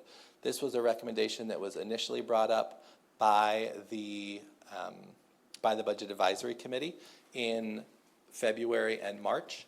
It was sort of emphatically supported by the Budget Advisory Committee. And with this draft scenario, you not only increase the capacity at your campuses on Fort Hood, you open up classrooms for pre-K through fifth grade students, but this draft scenario would also allow all campuses on Fort Hood to be pre-K through fifth grade, pre-K 4 through fifth grade, so that you no longer have sort of a bubble of fourth graders at some campuses. This projected budget reduction would bring $18.8 million in savings to the district over 5 years, which could then be reinvested in other programming, whether that is pre-K 3 at other campuses around the district or other choices that the district makes. As you can see here, all of the campuses on post that currently have pre-K 3 programming are reflected. Their projected enrollment and projected utilization right now is TBD because it's dependent on other scenarios, and it's also dependent on where the incoming pre-K 3 students would be attending school. This next elementary scenario is about programming, specifically at the Willow Springs campus. And this draft scenario involves building out the existing bilingual programming at the campus so that currently Willow Springs has one-way dual language programming from kindergarten through second grade. This would extend that from kindergarten all the way through fifth grade. Willow Springs, currently, its emerging bilingual students are significantly outperforming the district average. And so this would allow that performance. It would not only double down on that opportunity, but it would allow those families in the district that benefit from this programming to take advantage of it. I do want to point out this recommendation would cost roughly $1 million over 5 years, and that is essentially because to add one-way dual language programming at those additional grades, it involves adding additional staff. You see how currently Willow Springs is not meeting any of the district optimization priorities, and Willow Springs was considered for a number of different options, and this is the one based on community feedback, based on the engagement we've had thus far. This was the one that made the most sense. So just a summary of all the elementary scenarios. All of the schools that are highlighted here in athletic gold are receiving roughly 100 students or more. So that is making our campuses more efficient, and again, getting to those two goals of putting more students in higher quality facilities and higher performing campuses. Those schools that are highlighted in blue are part of a consolidation, and then those schools in black are receiving additional programming. Those schools in gray are part of scenarios involving closure. Before I get to the middle and high school draft scenarios, we're going to take a little bit of a detour. And again, Dr. Osborne did some of the heavy lifting for me, so I know this presentation is long, but it will actually be shorter than it was going to be. If you look at this slide, this is a much more simple version of the information that Dr. Osborne so effectively communicated tonight. On the left, you'll see the middle schools. On the right, you'll see the elementary schools that are part of the campus improvement planning that the district is paying attention to due to recent TEA accountability. The schools that are on the top are most in need of action, are most urgent action. The schools that are on the bottom, according to TEA, there is more time to work on these schools. Palo Alto, Manor, these campuses have 3 consecutive years of an academically unacceptable designation. Eastern Hills has 2 years. Rancier and Hay Branch each at 1 year. Live Oak Ridge Middle, Alice Dowse, and Brookhaven are all sort of on the watch list. So, again, just very briefly, for those that weren't here for Dr. Osborne's presentation, there are two potential options for restarting those campuses that have been consistently underperforming, that have been listed as academically unacceptable by TEA. There's the ACE option that we'll be discussing tonight. There are 1882 options that we'll be discussing tonight. This board could take one action for those schools, it could take the other action for those schools, or it could take both actions for these schools. So this is a buffet of options that are available to the board that can be incorporated into a turnaround plan with TEA. Obviously, ACE, you heard about earlier, it involves bringing the best possible talent to chronically underperforming campuses. It's not only about talent, it's about increased after-school support, increased wraparound services for students, and additional resources for the campus. 1882 partnerships, again, you partner with an approved turnaround charter operator they need to be approved by TEA as a turnaround operator. They come in, while the district still has responsibility for the facilities, the district still has some other contractual obligations. The budgeting, the calendar, the staffing are all determined by that turnaround charter partner. Again, both of these interventions satisfy TEA accountability concerns if they are part of the TEA-approved turnaround plan. Additionally, both of these are eligible for school action fund dollars from TEA. So you will see in some of the modeling as we move forward, we will incorporate estimated grant funding from TEA if the board moves forward with either of these options. I want to do two quick case studies about both of these models. So the first, I'll start with ACE. We'll talk about an elementary school in Aldine, Worsham Elementary School. Aldine is a similarly sized district outside of Houston. In Aldine, Worsham Elementary School was a chronically underperforming campus. 95% of its students were considered economically disadvantaged. 60% of those students were considered emerging bilingual. And it had a history of D and F ratings. ACE was implemented in the first year of COVID. So poor timing, but the district very quickly saw results. So it was a chronic F or D rated school in 2018 and 2019. By 2023, Worsham Elementary School was an A rated campus. Not only was it an A rated campus, but Aldine ISD, through their district optimization process, actually chose to send more students to Worsham, which previously had been a chronically underperforming school. And because of consistent investment from the district in the ACE model, the school continues to be B-rated in 24 and 25, a very high B rating. An 1882 model, this is Ector College Prep Middle School in Ector County ISD. It is a smaller ISD, but it is representative of the success of the 1882 model as well. So Ector College Prep, prior to the intervention, 76% of its students were considered economically disadvantaged. A third of its students were emerging bilingual. Like Worsham Elementary, it had chronic underperformance, F and D ratings in 2018 and 2019. The 1882 partnership was implemented in the first year following COVID and saw, like with ACE, quickly saw success. So Ector College Prep moved from a chronic F or chronic D to an overall B rating in 2022, 2023, and 2024. The Ector County ISD board ended that partnership in the spring of 2024. So last year, the school returned to district control, and the school once again received a D rating. So as you can see, in both of these cases, whether it is ACE or 1882, there was rapid success. And what we would recommend, regardless of what the district chooses, is that you make a sustained investment in that choice so that the students continue to see sustained success. You're going to see different scenarios tonight. I'm going to go quickly over this slide. That's on purpose, and we will talk more in depth about each of these draft scenarios with the same format that you've seen. So tonight you'll see three options for Eastern Hills. One option is closure, one option is ACE, one option is 1882. You'll see three options for Palo Alto, the same three options.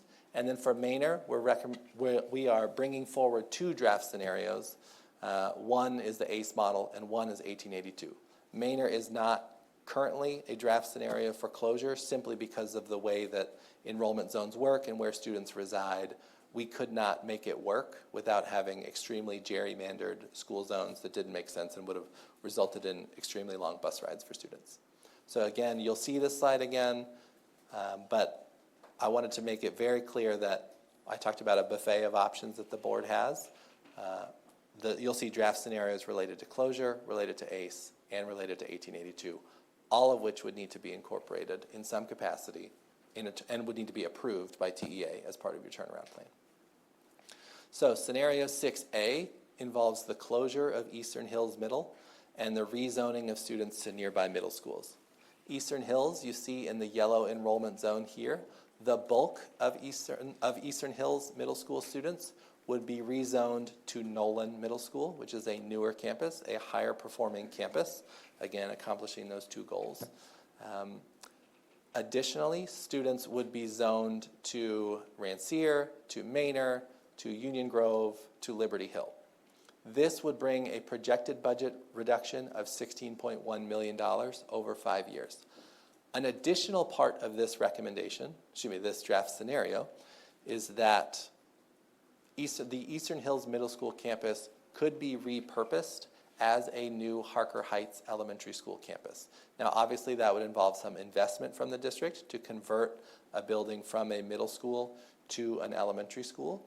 But we know that Harker Heights Elementary is an over-enrolled school. It is over 100% capacity. It is an older facility, and based on sort of the grounds of the campus, it would be quite expensive to tear down Harker Heights Elementary and build a brand new one. It would save the district a significant amount of money if it were to ultimately invest in a new Harker Heights Elementary if they repurposed the Eastern Hills facility for Harker Heights Elementary. Now, I want to be very clear, the potential savings from that action are not included here. This is just about the operational costs of this draft scenario. Additionally, you'll see in this scenario, this is the one instance where you see students with a higher meets masters percentage moving to schools with a lower meets masters percentage. And the reason why we felt comfortable bringing this draft scenario to the board is because those students that would be moving from that small number of students that would be moving from Eastern Hills to either Manor or Rancier would be benefiting from new programming such as an ACE or an 1882 partnership. So that is why we felt comfortable moving that forward to the board. As you can see, this moves your middle schools on the north side of the district, the north and east side of the district, from roughly low 70s to mid 80% utilization to high 80s to mid 90s utilization. And again, based on the slides that we saw earlier, middle school utilization is expected to start decreasing in roughly 5 years. The next scenario involves the potential closure of Palo Alto Middle School. Palo Alto is here in gray. The bulk of Palo Alto students would move south to the Patterson campus. A small number of Palo Alto students would move to the close to new Roy J. Smith campus. Some of these students on the sort of northwest side of the Palo Alto district would be moving to Live Oak Ridge. And then what this draft scenario also does is fill up your brand new middle school. It fills up Dr. Jimmy Don Aycock Middle School because it is a newer campus that right now is very under-enrolled. And based on the demographer that came and spoke to this board in May, Jimmy Don Aycock is expected to remain at least 500 seats below its planning capacity for the next 10 years. So when we talk about moving students to higher performing campuses and higher quality facilities, this draft scenario accomplishes that. Now, the projected budget reduction for this scenario is less than you have seen at other campuses. And the reason for that is because this scenario also involves moving the DAEP from its current older facility, lower quality facility, to the Palo Alto campus. So there would be some costs associated with converting Palo Alto from DAEP from a middle school to a DAEP facility. However, the district would still save money And students, whether they be DAEP students or Palo Alto students, would be moving to either a similar quality or higher quality facility. You can see here, Palo Alto has the lowest meets masters percentage of any middle school by a fairly significant margin. So even though it may have the same letter grade as another campus on this list, it is at least 10 percentage points lower in terms of meets masters. And then once again, you see not only you're moving your utilization at the middle school level from anywhere from the low 40s to roughly around 80%, to now you have a much more efficient use of your middle schools, including more than 300 additional students at your highest quality middle school, Jimmy Don Aycock Middle School. So the next scenario, which again you saw on that slide that I sort of breezed over, the next scenario is to use district funds and likely school action funds from TEA to implement the ACE model at various middle schools. And you see once again the sort of accountability clocks from most urgent to least urgent on the left here. We believe that TEA would fund over $1 million of this intervention, but I want to be very clear, the ACE model, based on our preliminary research, works out to roughly $1,300 per student. So that is significantly more than the $1+ million that you would receive from TEA. It would be an investment in these lower performing campuses based on the fact that, based on the case study that you saw earlier, as well as other data from around the state, the ACE model has been very successful. And again, we will do a financial analysis, not just for the 3 years that you will receive money from TEA, but for the full 5 years, because we believe in that sustained investment in these campuses. The other option, which you've heard about tonight, is the 1882 model. It is a almost mirror recommendation. You could use ACE at these campuses, you could use 1882 at these campuses, or you could use both. You could incorporate both into your turnaround plan. In this model, you would manage the facility, you would work out a contractual agreement with a turnaround operator, and that turnaround operator would have autonomy over the staffing, curriculum, budget, and school calendar. It's important to note that if this model were to move forward, those students that are zoned to a Palo Alto or to a Manor or to an Eastern Hills, if you move forward with 1882, those students would still be zoned to those schools.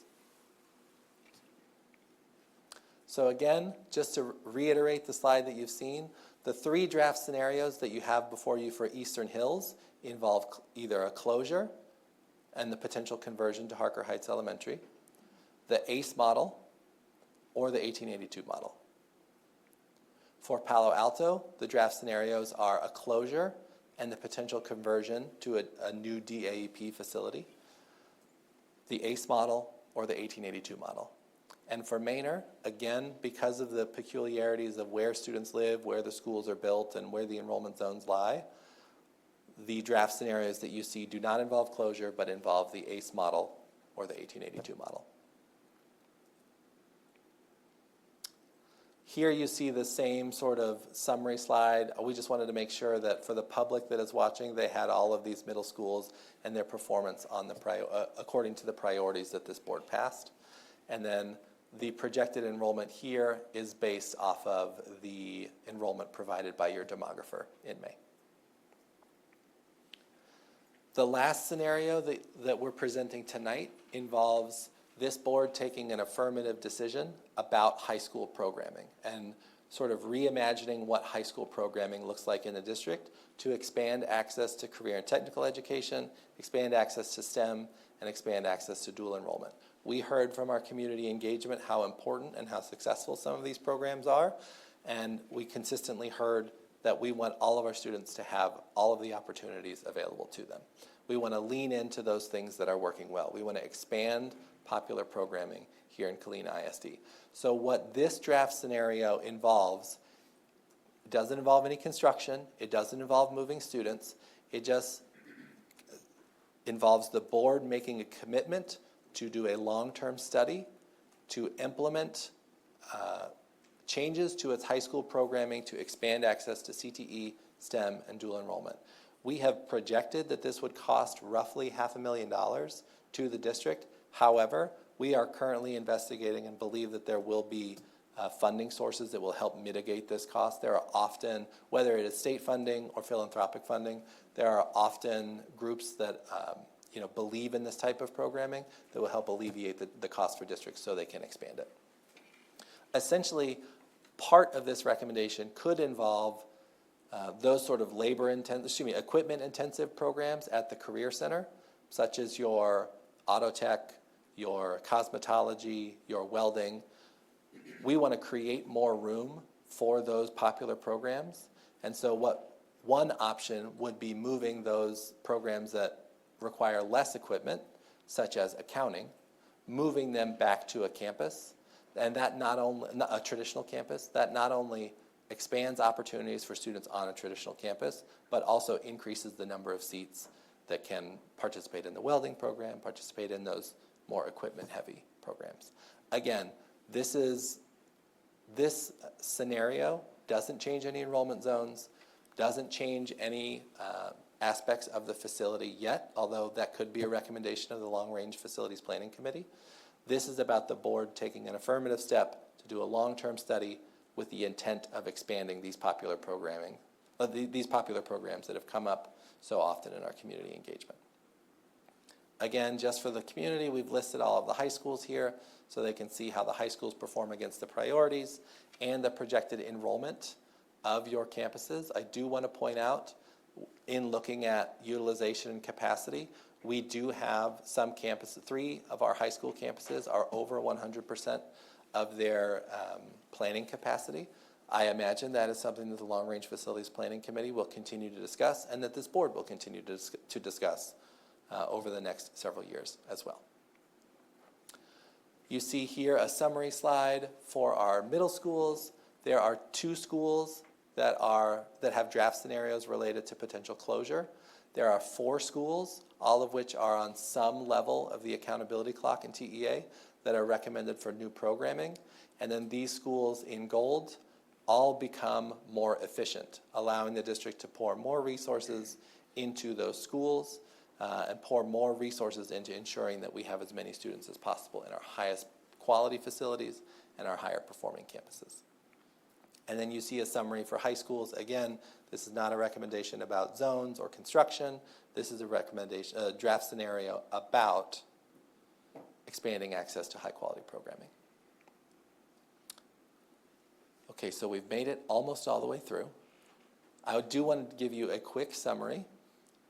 Everything that you just saw leads to up to 6 facilities being taken offline, the potential for 2 repurposed facilities, up to 5 schools with additional programming, whether that be ACE or 1882 or bilingual programming, 5 schools with expanded CTE programming, and when we talk about efficiency, 16 schools receiving at least 100 students or more. The purpose of district optimization is not only to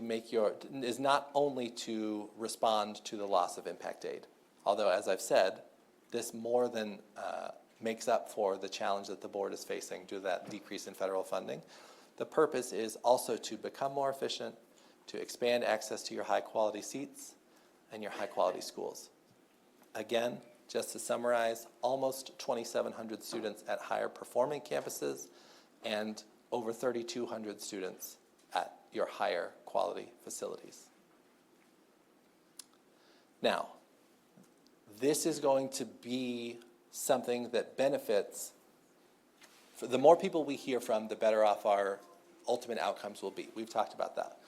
So I want to share the opportunities that the community has for engagement, as well as some next steps.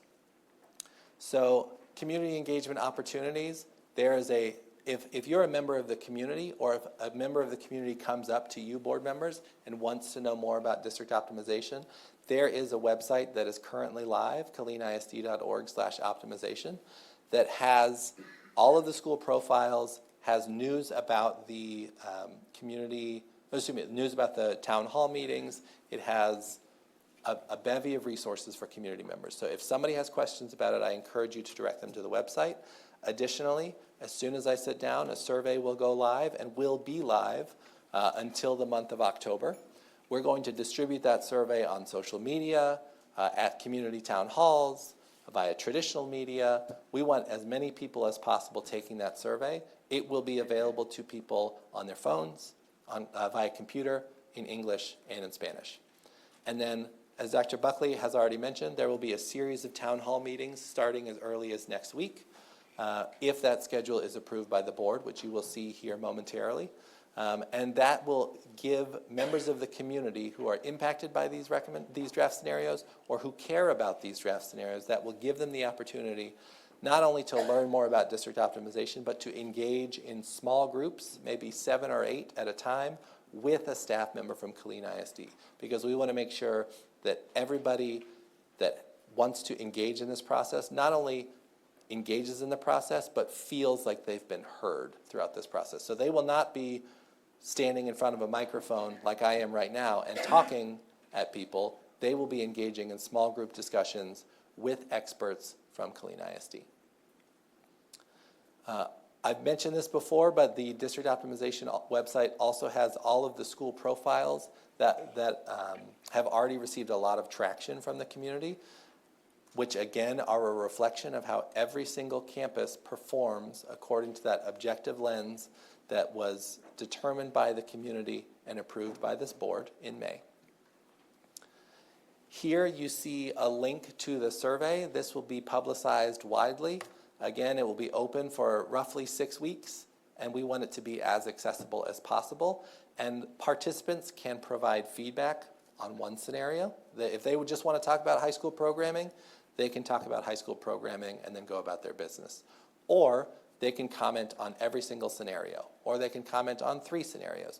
It is a choose-your-own-adventure type scenario, and we will be sure, or it is a choose-your-own-adventure type survey, and we will be sure to do some detailed data analysis and bring that community feedback to this board over the course of the next several months. We've talked about the community engagement meetings, those town hall meetings. This is a proposed schedule. It is an item for action from this board tonight. There will be, right now, the proposed schedule involves 3 meetings, one at Killeen High School on September 4th, one at Harker Heights High School on September 8th, and one at Ellison High School on September the 11th. Lastly, board members, this is the timeline that you've seen before at board meetings. We are currently publicizing these draft scenarios, and the survey will launch this evening. Over the next month, we will have those town hall meetings. We will continue to have the long-range facility planning committee meetings, and we will revise these draft scenarios based on board and community feedback. I want to be very clear. When we come back to this board in October, the scenarios will not be identical. This is true community engagement that will be happening, and if the scenarios are identical in October, that means we probably weren't doing a very good job of listening. So you will see some changes between now and October. Your feedback will be incorporated into those changes, whether you choose to attend a community meeting or in an additional one-on-one conversation that you have. Your feedback will be heard and incorporated. And then lastly, we will bring recommendations to this board in October. They will become part of the turnaround plan, part of the community engagement that Killeen ISD submits to TEA. So this was a process that started because of Impact Aid. It did not start because of a response to TEA accountability, but this is a process that is very flexible and can be incorporated into the turnaround plan that is developed. And then lastly, once the board votes, once the plan is approved by TEA, obviously then implementation begins almost immediately to make sure that facilities are ready, to make sure that students and families know what to expect through the course of this school year prior to their implementation beginning in fall of 2026. Throughout this time, starting in February and all the way through the board meeting in October, we've been gathering board and stakeholder feedback. We will continue to do that electronically, and in person. This concludes my presentation. I thank you so much for listening to it. I am excited about the Killeen community's participation in this process. My colleague, Mr. Tyak, and I, we have done this in a number of districts, not only across the state, but across the country. And the Killeen ISD community has been more engaged than basically any community that we've been a part of. And it is engagement from staff, from parents, from community members, engagement across all ages and across all races. And I think we will have, because of that detailed engagement, I expect that to continue. I think we will have a much stronger set of recommendations than most communities benefit from because of the engagement from this community. So thank you so much for allowing me to be with you again tonight. And I will turn it back over to the district team to take us through our next item. Before we let you, maybe we'll let you just go off with no questions, as we try to be a little more efficient, but, I mean, bad joke. Questions from trustees? Mr. Mintz. Just one brief question, and this just may be another layer to this. We've talked about how the feeder programs, or how the schools feed into one another. I didn't hear it addressed, but I just would ask that if we're going to make this change, let's make the change. Let's just take a bath and do it all at once. Because in terms of, and again, to use an educator term, spiraling the curriculums and those things I know nothing about, but I know they're important. So let's just make sure that we kind of overlay that into this process. Thank you so much, Trustee Mintz. That is definitely something that is part of our conversations, both up until this point and moving forward. Obviously, there are some instances where drawing perfect feeder patterns counteracts the desire to put students in higher quality facilities or higher performing campuses. That's not universal, but in cases where that does come up, that's a conversation that we're having both with district staff and with our community. Any other questions from trustees? I appreciate you for your time, and I'm kind of on Mr. Mintz's, and so how it does impact, I want our team to be, make no joke about it, UIL Snapshot Day, that we have our stuff taken care of and that we're tracking. And then the most important thing I would just say is, Dr. Davis, our team, it will be my desire that this presentation gets dropped in every principal's email. I'd really like it tonight because, see, this is their world. This is, there's probably some people out there have some pretty emotional feelings going around.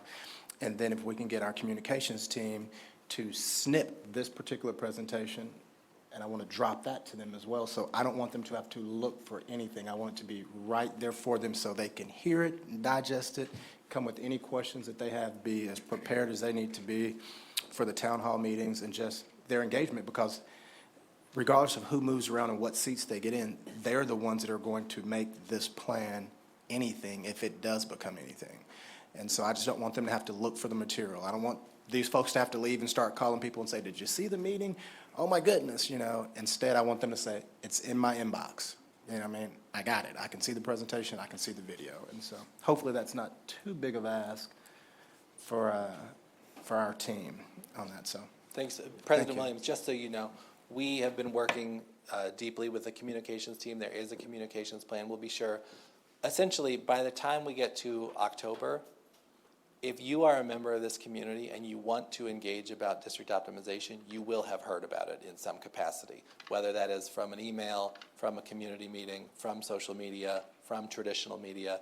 We very much intend to saturate the space so that those people that want to engage not only with the slides that you see here, but the detailed data behind the slides, they will have that opportunity to do so. thank you. We appreciate you. Okay, that was an information item. Dr. Davis, before we move on, is there anything you want to add? I'm sorry. Maybe I'm ahead. Don't we have to move to approve the scheduling? That's Or the is that next step? That's the next Okay. item, yes, sir. Anything, Dr. Davis? Okay. Okay, we'll now move to 5B, which is a discussion of district optimization scenarios for future, no, I'm sorry, 6, I'm sorry, thank you. We'll move to item 6A, consideration of scheduling town hall meetings related to district optimization scenarios. Welcome back, Dr. Buckley. Thank you so much.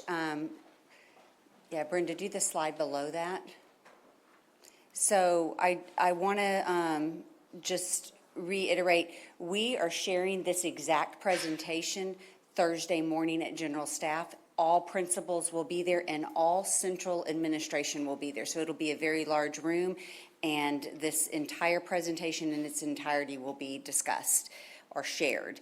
The discussion, we hope, will take place at the following campuses on the following dates, which you saw, but there's a little bit more detailed discussion. It is a lot to digest and discuss, so we have broken it down by scenarios that ideally feed these high school campuses or impact these high school campuses. So we will kick it off next Thursday, September 4th at Killeen High, and we'll be discussing Peebles, Hay Branch, Manor, and Rancier. Those will all be the campuses discussed, and that is all we're going to discuss. We're not going to get it. And then we're also going to talk about the STEM and Willow Springs. We'll throw that in there too, at all of them. When we get to Harker Heights on September 8th, we're going to talk about the Cedar Valley Timber Ridge merge, the Eastern Hills, and the long-term high school planning. Just pretend that's on Killeen High also. And then at Ellison on September 11th, we'll discuss Venable Village, Palo Alto, and Willow Springs. So we want, and we're going to share this, Karen already has it, the community will be aware so they can attend whatever town hall suits their interests. It's a lot to do in a 2-hour block for all of them, so we're breaking it down into this. And so we're asking for approval to move forward with these town halls, and I can take any questions. Questions from trustees? This is an action item. Madam Secretary. Mr. President, I move to approve the proposed scheduling of town hall meetings related to district optimization draft scenarios as presented. We have a motion by Secretary Adams. Second motion. We have a second by Mr. Rainwater. Any further discussion by trustees? I just want to add a comment. I just want our community to understand this is an opportunity to get better. It's an opportunity to get better. Any other discussion? There being none, all those in favor, show of hands. We have 5 in favor, none in opposition, 2 absent and not participating, and trustee Tina Capito and trustee Rodney Gilchrist, 502. Thank you very much. Dr. Buckley, thank you for all your work and what you'll continue to work on. We'll now move to 6C, as we've already taken up 6B. 6C, which is consideration of interlocal agreement with Region 18 Education Service Center for Teacher Incentive Allotment Services. Welcome, Mr. Baker.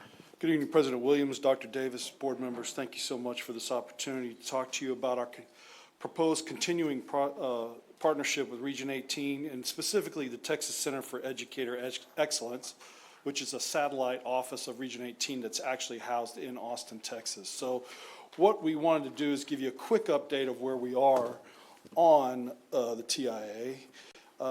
Right now, we have about 471 designated teachers, and TIA stands for the Teacher Incentive Allotment. We have 471 of those teachers, and we pay out about $4.4 million in bonuses that they have earned through the Teacher Incentive Allotment Program.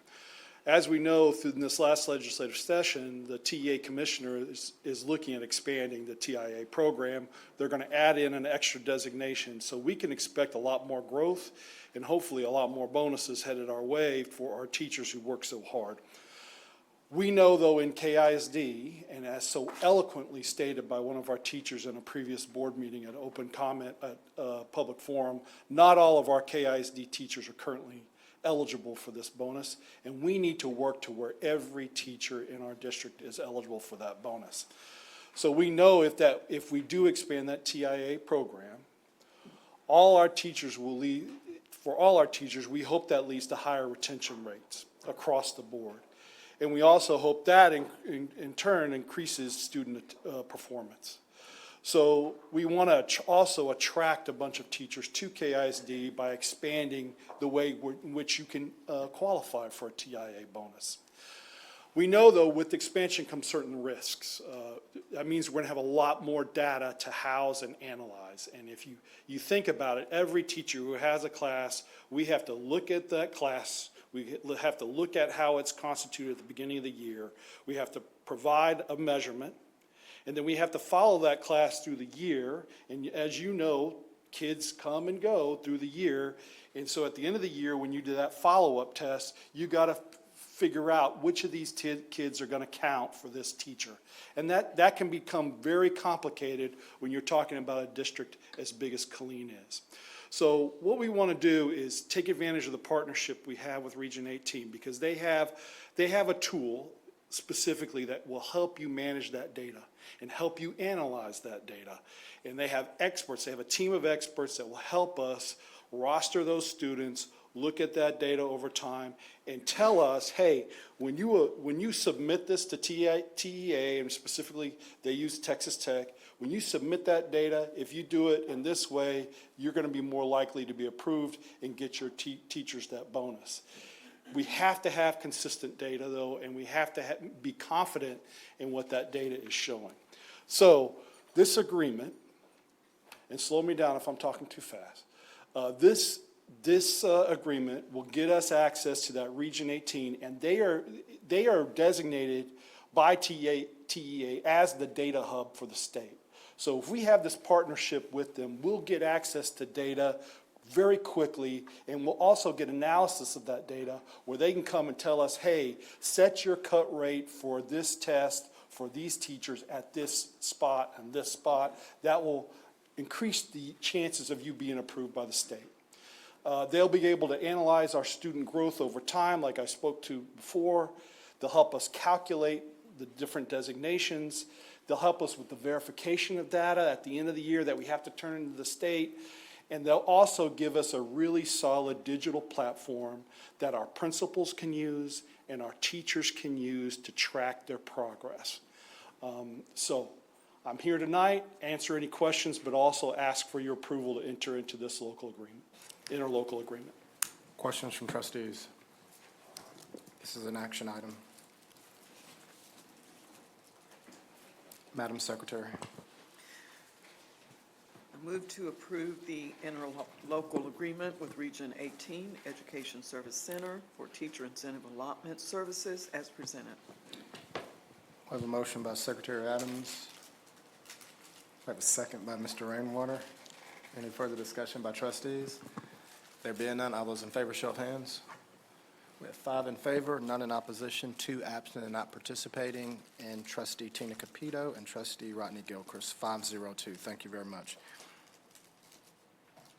We'll now move to D, which is consideration of proposed final budget amendment to the fiscal year 2025 adopted budget. Welcome, Ms. Vaden. Thank you very much, and good evening. This will be, as you said, our final budget amendment for the fiscal year 25 budget, so that's the one that we are in. I want to tell you a little bit about the process. We took, and this I believe was as of August the 11th, looked at transactions for the year through that date, then made a projection as far as what remaining payroll would take to get us through the end of August for those days this year, and then looked at the purchase orders that were still outstanding and made a projection on which ones of those will be received, the items or the order will be received by August 31st. And so that's included, and so that's the biggest 2 pieces used in coming up with these final numbers. And so if you actually, in your packet, if you look at the budget amendment, I'm going to go through a few of the bigger items. Most of the items we looked at are related to unspent payroll, that being in the area of instruction, so that's going to be professional salaries as well as paraprofessional salaries, aides, et cetera, that are in that category. Instruction is almost entirely made up of unspent salaries. Same thing, the next biggest number as far as the amendment column is a $1.6 million decrease to school leadership, again, primarily made up of unspent salaries. The next biggest change as far as the amendment is 34, which is transportation services. That's an increase of just over $1 million. That's going to be related to overtime and extra payments, particularly at the beginning of the year when we had many bus drivers that were out or unfilled positions. And so there were office staff, mechanic staff that were having to drive as well. And so then to do their regular job, that would require overtime. And then the next largest change would be in the area of maintenance and operations. Plant maintenance 51 is about a $2 million decrease. Again, this is going to be primarily unspent salaries. The biggest change on this amendment is the security and monitoring, which is under function 52. You see an $11 million increase there, made up of some of this is contracted security. Just under $1 million of this was contracted security, again, at the beginning of the year related to the safety and police function. There is about, in total, there's about an $18 million change related to the whole weapons detection system, as well as additional police staff fall under security and monitoring, and then police vehicles as well. I believe we bought, 7 additional vehicles this year as well. So that's the largest increase that's recommended. And then the only other one, you'll notice 71, which is debt services. There is an increase that was not budgeted of $3.8 million.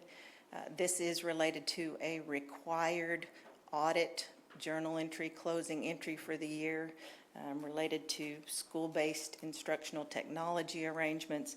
And so this will be, this has funding there then, so that when that journal entry is recorded, we have a budget.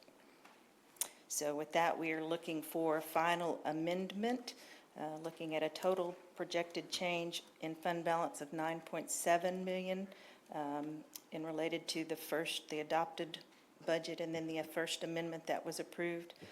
So a planning proposed change in fund balance for this current year of $2.6 million. Questions? 2.6 to the good. So, yes. Also included, you'll see just a small school nutrition, and then there's a debt service amendment as well.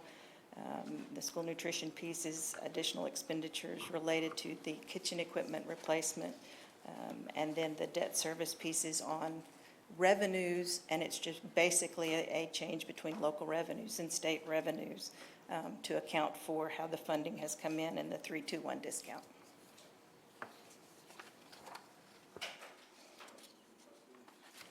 Questions from trustees? Tell me when you're done, Ms. Vaden. I'm done if you all are. This is an action item.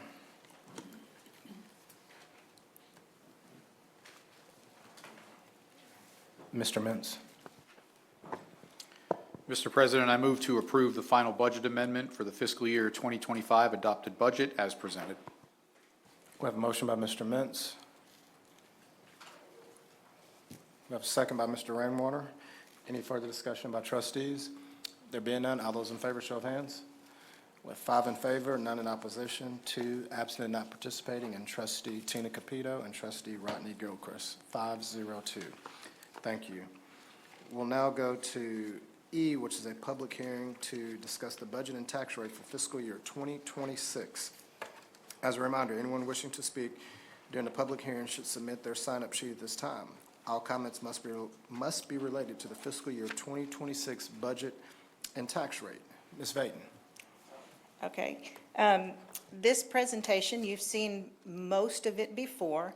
I have removed several slides, but many, again, are repeats just to keep the overall picture, the overall integrity of the process. And as we get to new slides, again, like I have done in the past, I will point those out and go into a little bit more explanation on those. These are, as we've talked about, these are the board budgets that are required to be approved, those being the general fund, which accounts for the day-to-day operations of the district. Any school district in Texas would have a general fund, In addition to that, the School Nutrition Fund, which accounts for the National School Lunch Program revenues and expenses, and the Debt Service Fund, which accounts for the revenues and principal and interest payments for voter-approved bonds. Within the general fund, our maintenance and operations tax rate, we are recommending the same tax rate for M&O that we have had this past year, that being .6682 per $100 valuation. There is included the homestead exemption of $140,000 that was the result of this most recent legislative session.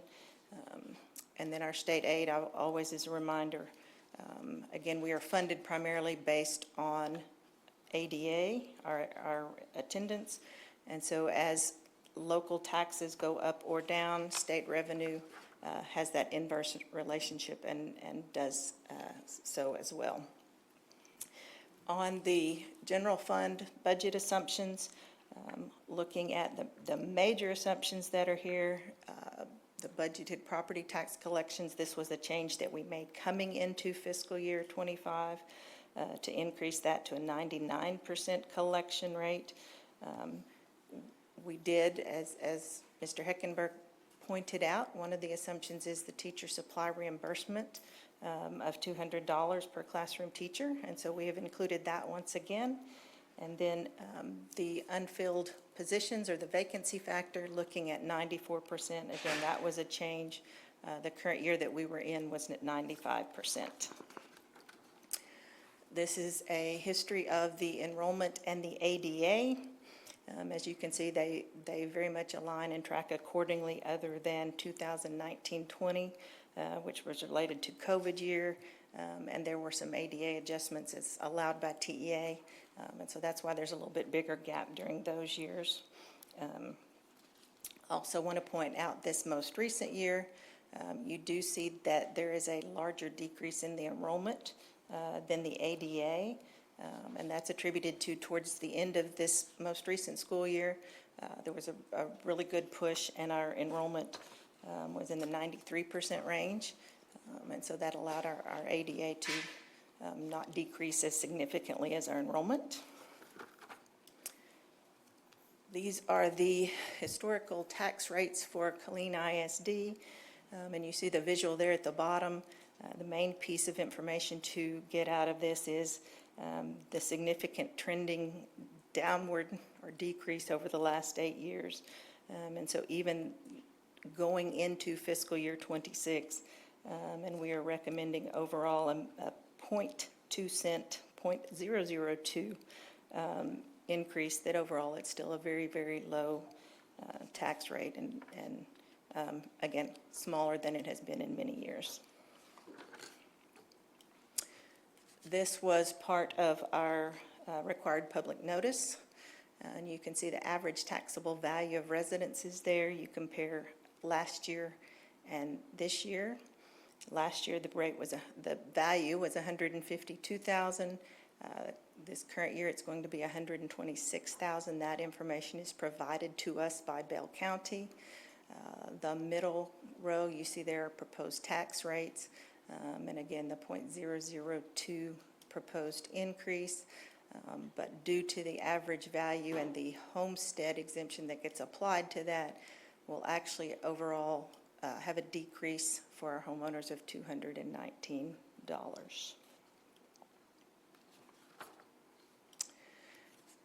This is the property tax rates for those districts that are around us. You will see, other than Copper's Cove, we have the lowest overall rate of all of these districts. And as far as both M&O, the debt rate, and in total, we are well below the average for all of these districts.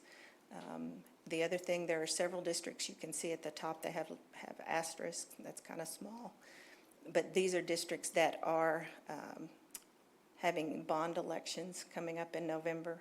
So it is anticipated that at some of these that the debt rate or the INS rate will increase.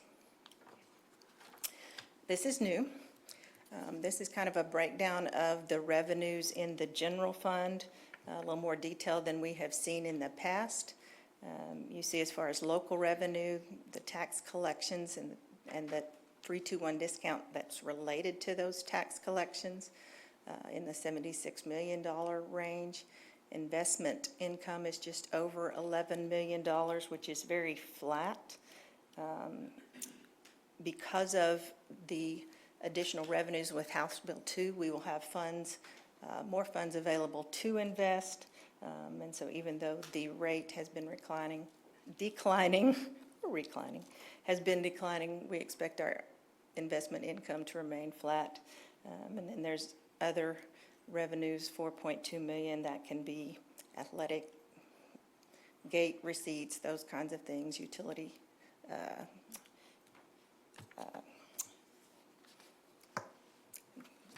building rentals, facility use rentals, and those things are included there. If you look to the right, you can see that overall our local revenue is at just a little over 17%. For comparison, last year that was at 20%. So our local revenue has gone down, again, as anticipated, based on tax rate compression. Under the state revenue, you can see Foundation School Program, that's our state aid and all that comes, all the different allotments that flow through state aid. TRS on behalf, that's another required entry as far as closing entries for our fiscal year for the audit. There's an offsetting expenditure that goes with that in the exact equal amount. And then there are minor other state revenues as well. The $358 million, you can see there 69%. Last year this was at 65%. So again, that the intent of the legislature, the state is pumping more money into the district and hopefully giving some relief to the local communities. And then the federal revenues at the bottom, you can see our impact aid at $60 million. The school health and related services, that's students that qualify for Medicaid, that's services provided to them. And then other revenues, which would be primarily indirect cost related to our federal grants, for a total federal of $66.7 million. And that equals 12%. Last year that was at 14%, so that's pretty steady for overall revenues of $516 million. Yes? So Callan, we're expecting $60 million in impact aid money this year? Yes, ma'am. And so what was it last year? It was about 68. 68? Okay, thank you.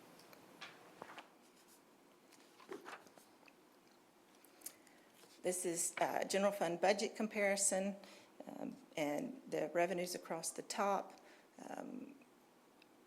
compare last year to this year, and then the increase or decrease related to that.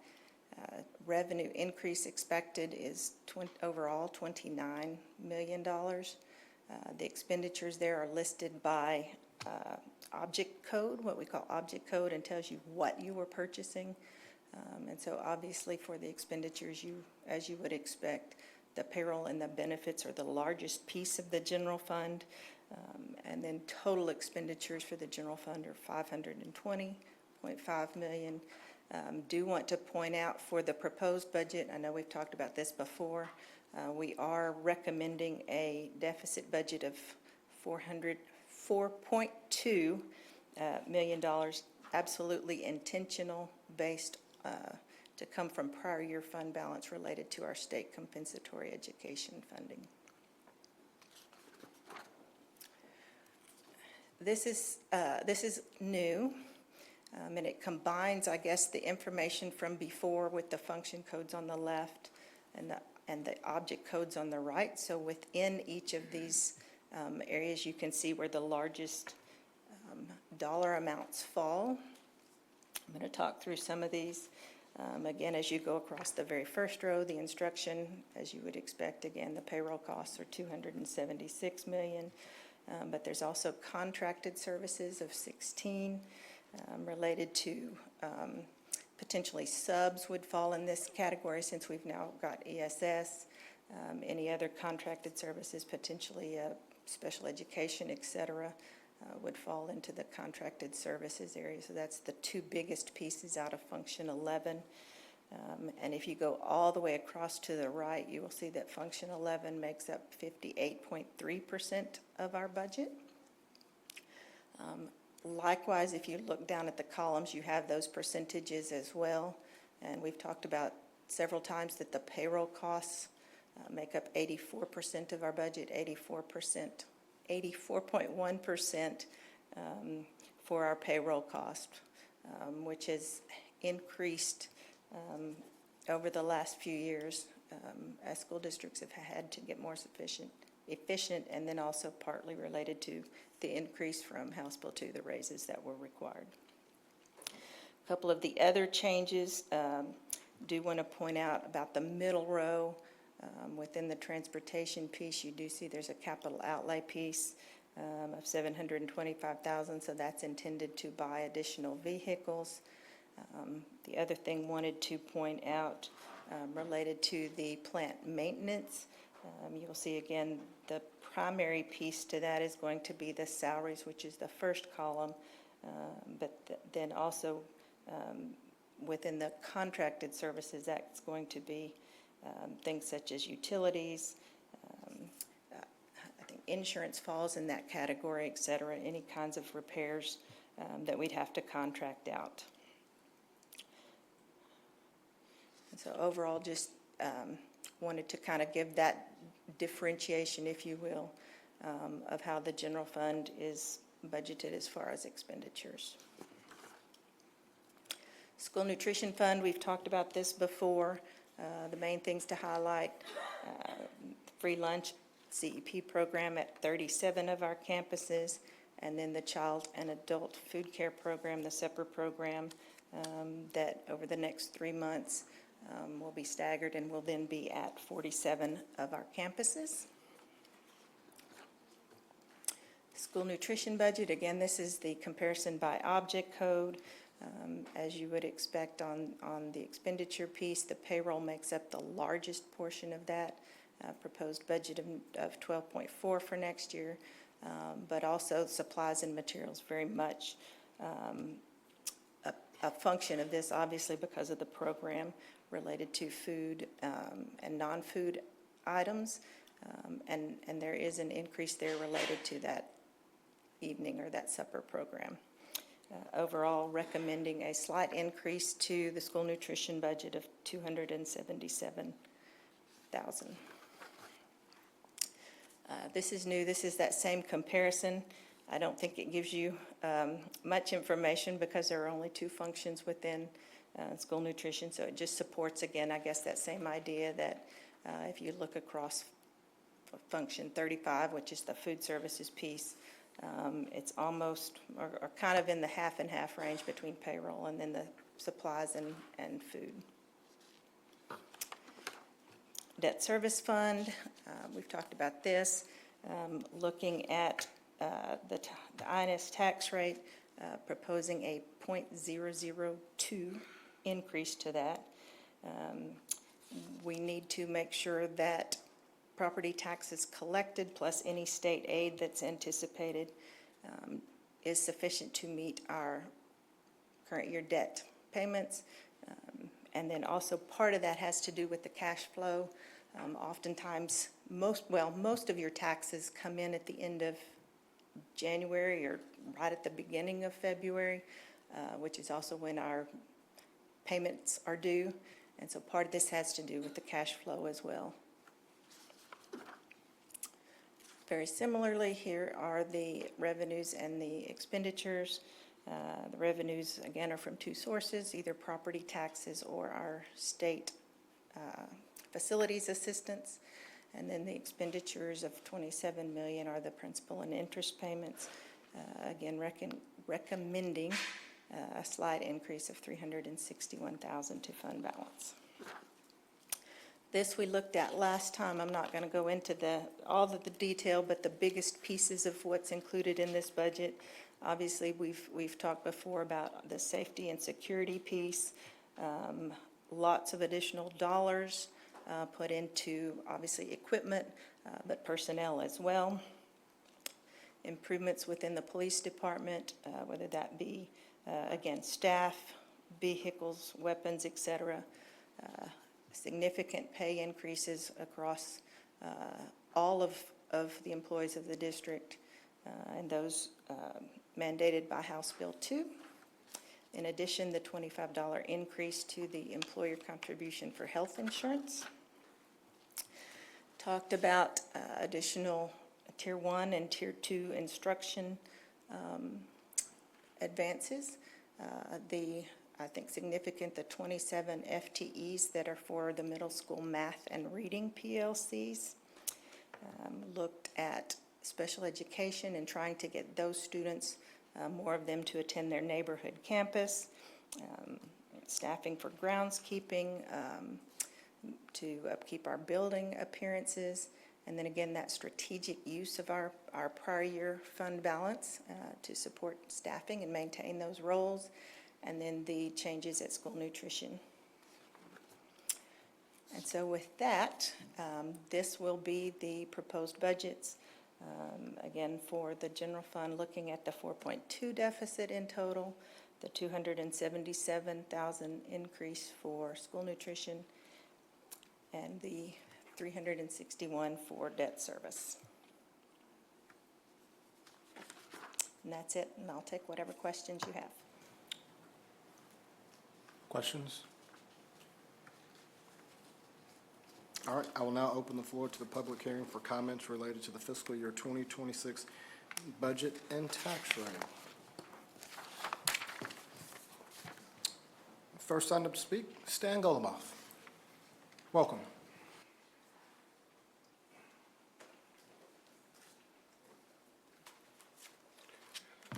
Stan Goluboff, Harker Heights. So I'm going to ask you to not adopt the .2096 INS tax rate. I would ask you to do the .2076 that previously was for last year.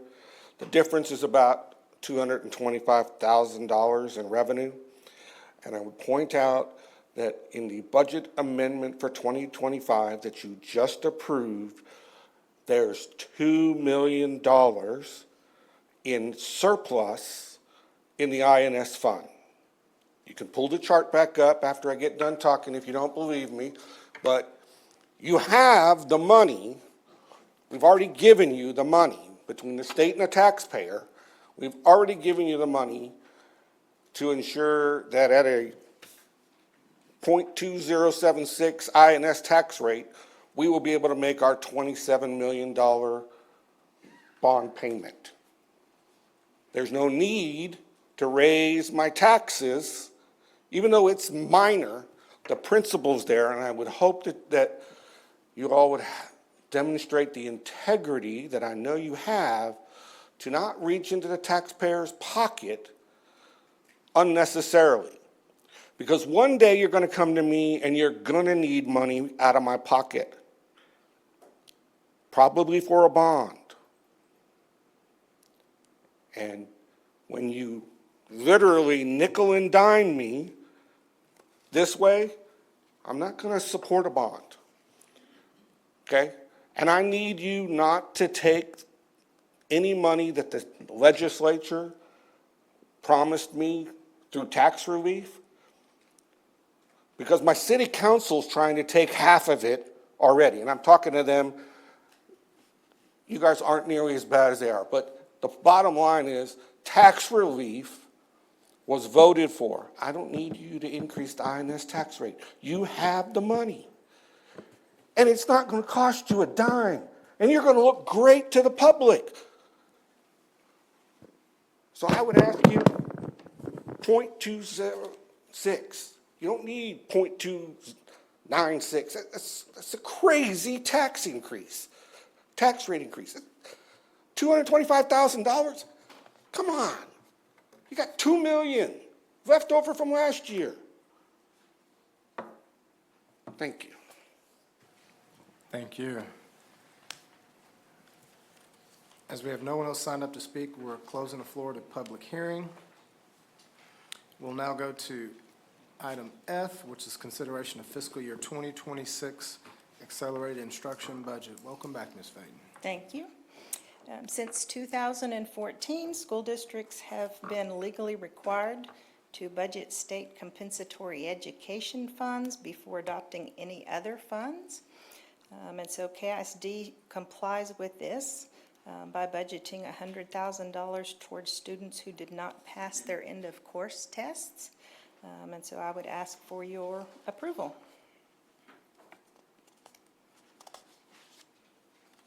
Questions from trustees? This is an action item. Madam Secretary.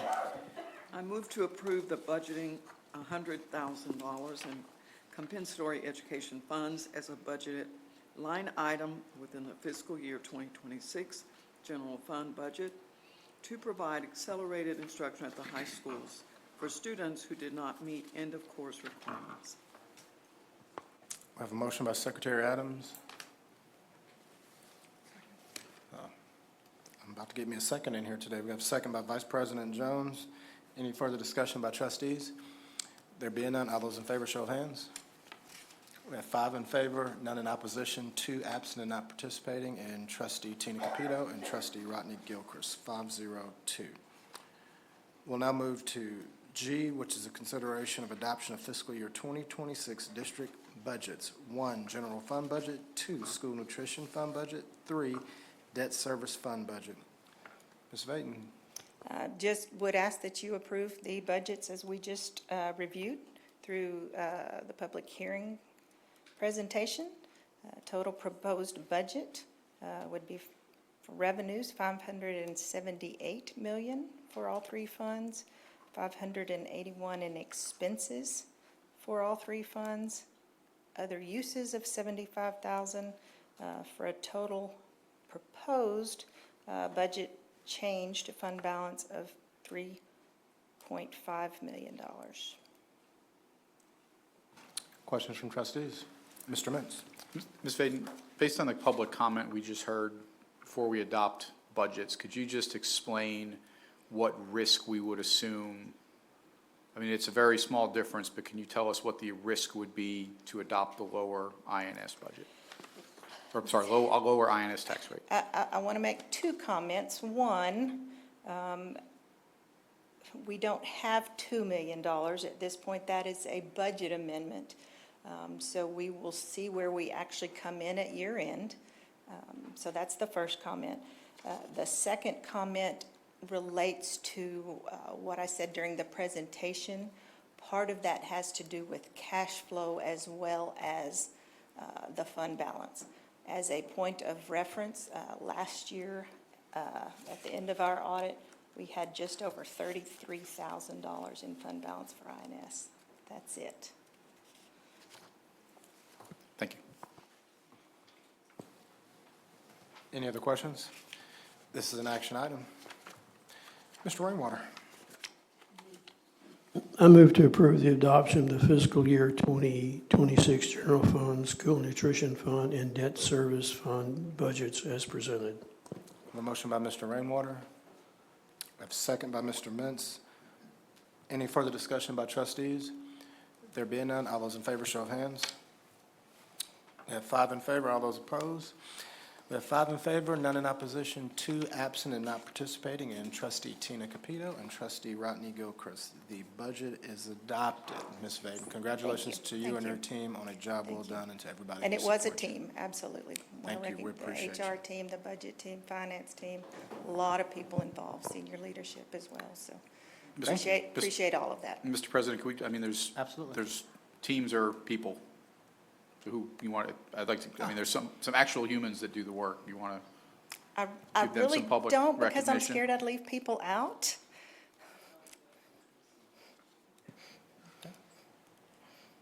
Fair enough. Thank you very much. We'll now go to H, which is the consideration of a resolution to adopt the maintenance and operations tax rate of .6682 cents and debt service tax rate of .2096 cents for a total tax rate of .8778 cents for the fiscal year 2026. Ms. Faden. Thank you again. I would recommend that you adopt the proposed tax rate as presented and discussed. The statutorily required language is included in the motion and in the attached resolution. One of the things I do want to point out, within the recommendation, the percentage is required. It's based on enrollment, student enrollment, and so is reflective of our enrollment decrease. Questions from trustees? Mr. Rainwater. Kathy, we discussed this earlier, and I'm hard-headed, but it's not an actual 11.98% increase of the total.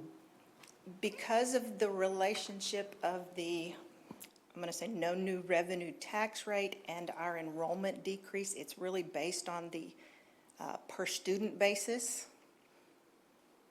And so it's an increase based on a per student basis. It's not an increase overall. But again, this is the language that's required.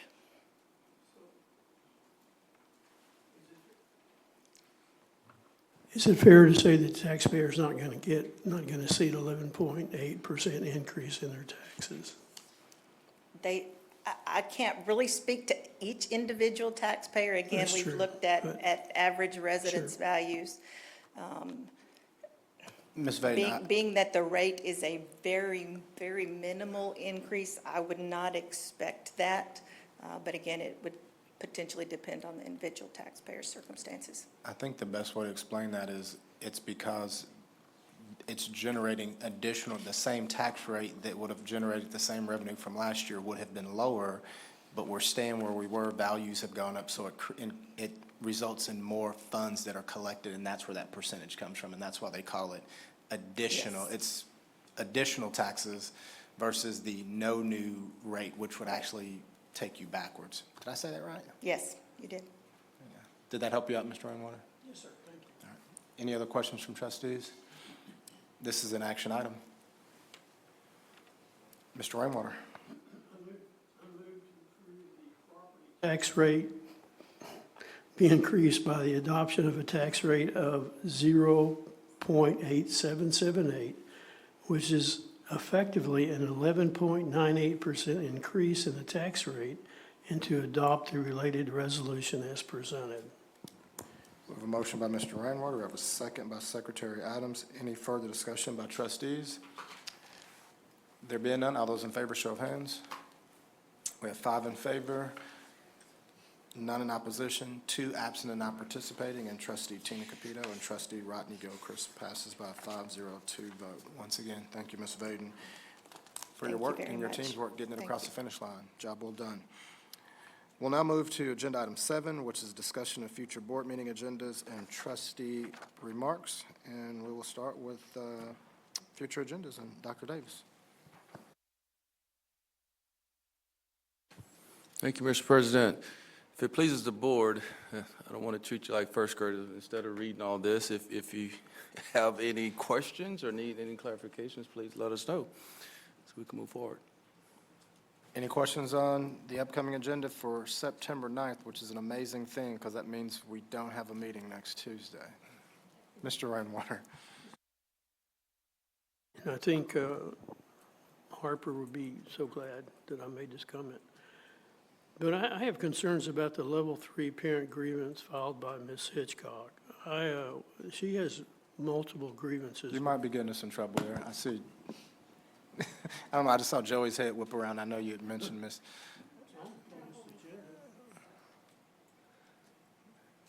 But just tell him, so I know he wants, so if he can keep going, but Well, it sounds like he wants to venture into a specific agenda discussion, and that's not posted on this agenda, I don't believe. well, we're going to listen to you. Your counsel. I Okay, saw your head so- moved around, and so I said, let me. Yeah, Mr. Rainwater, were you going to ask questions about a grievance that's not on this agenda tonight? I was going to ask questions about level 3 parent grievance, item number. That's going to be the future agenda. A future agenda. Yeah, I would recommend that you have a conversation with Mr. Harper outside of this meeting to answer that question. Thank you, sir. Anything else, Mr. Rainwater? No, sir. Any other comments about future agendas from trustees? Okay, we'll now move to trustee remarks, and we'll start with Mr. Mintz. So I just want to, I think, follow up on something that we said here, we talked about today with the district optimization.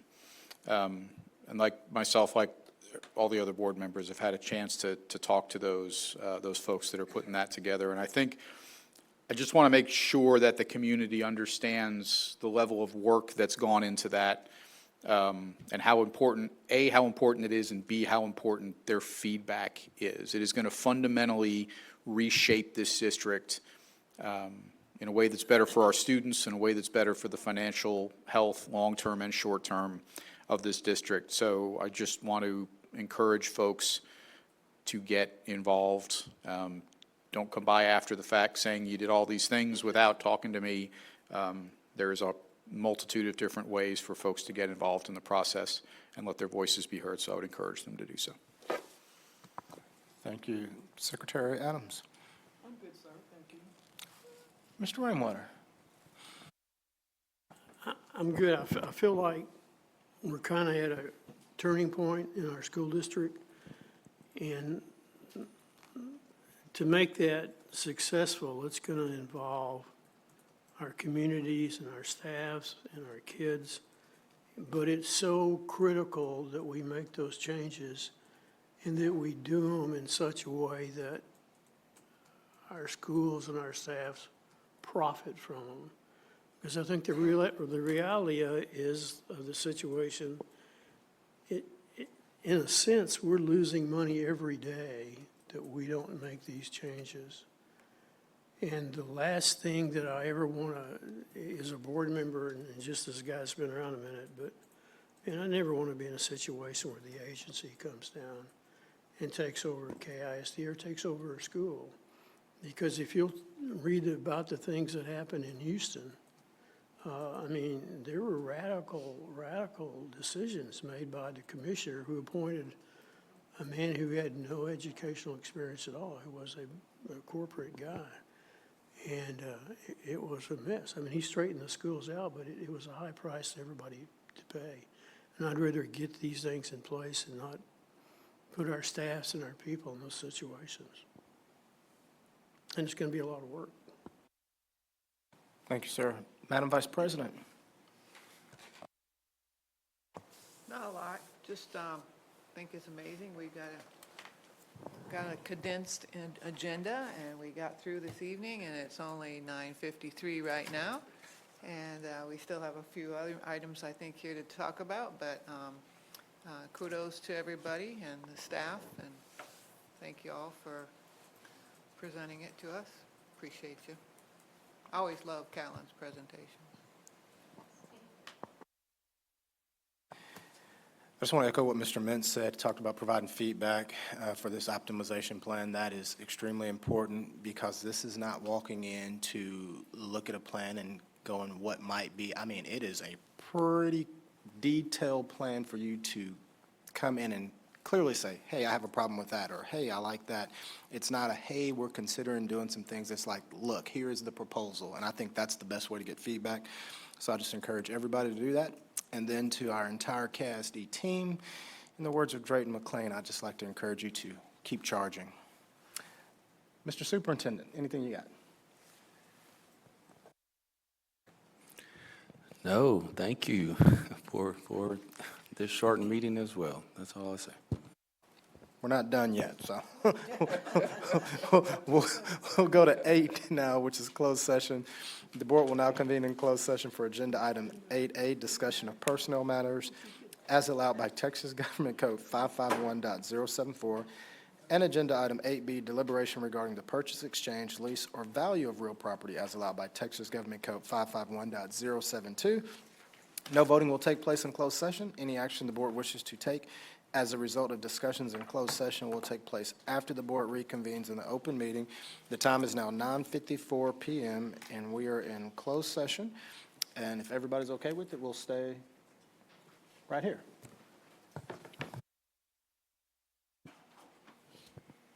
The The time is now 10:59 PM, and we are reconvening from closed session. No action or voting took place in closed session. We'll now move to agenda item 9. Madam Secretary. Mr. President, I move to adjourn. We have a motion by Madam Secretary. We have a second by Brett Williams. All those in favor, show of hands. We have 5 in favor, none in opposition, 2 absent and not participating, and trustee Tina Capito and trustee Rodney Gilchrist. We are adjourned at 11 PM on the 26th day of August, 2025. Thank you.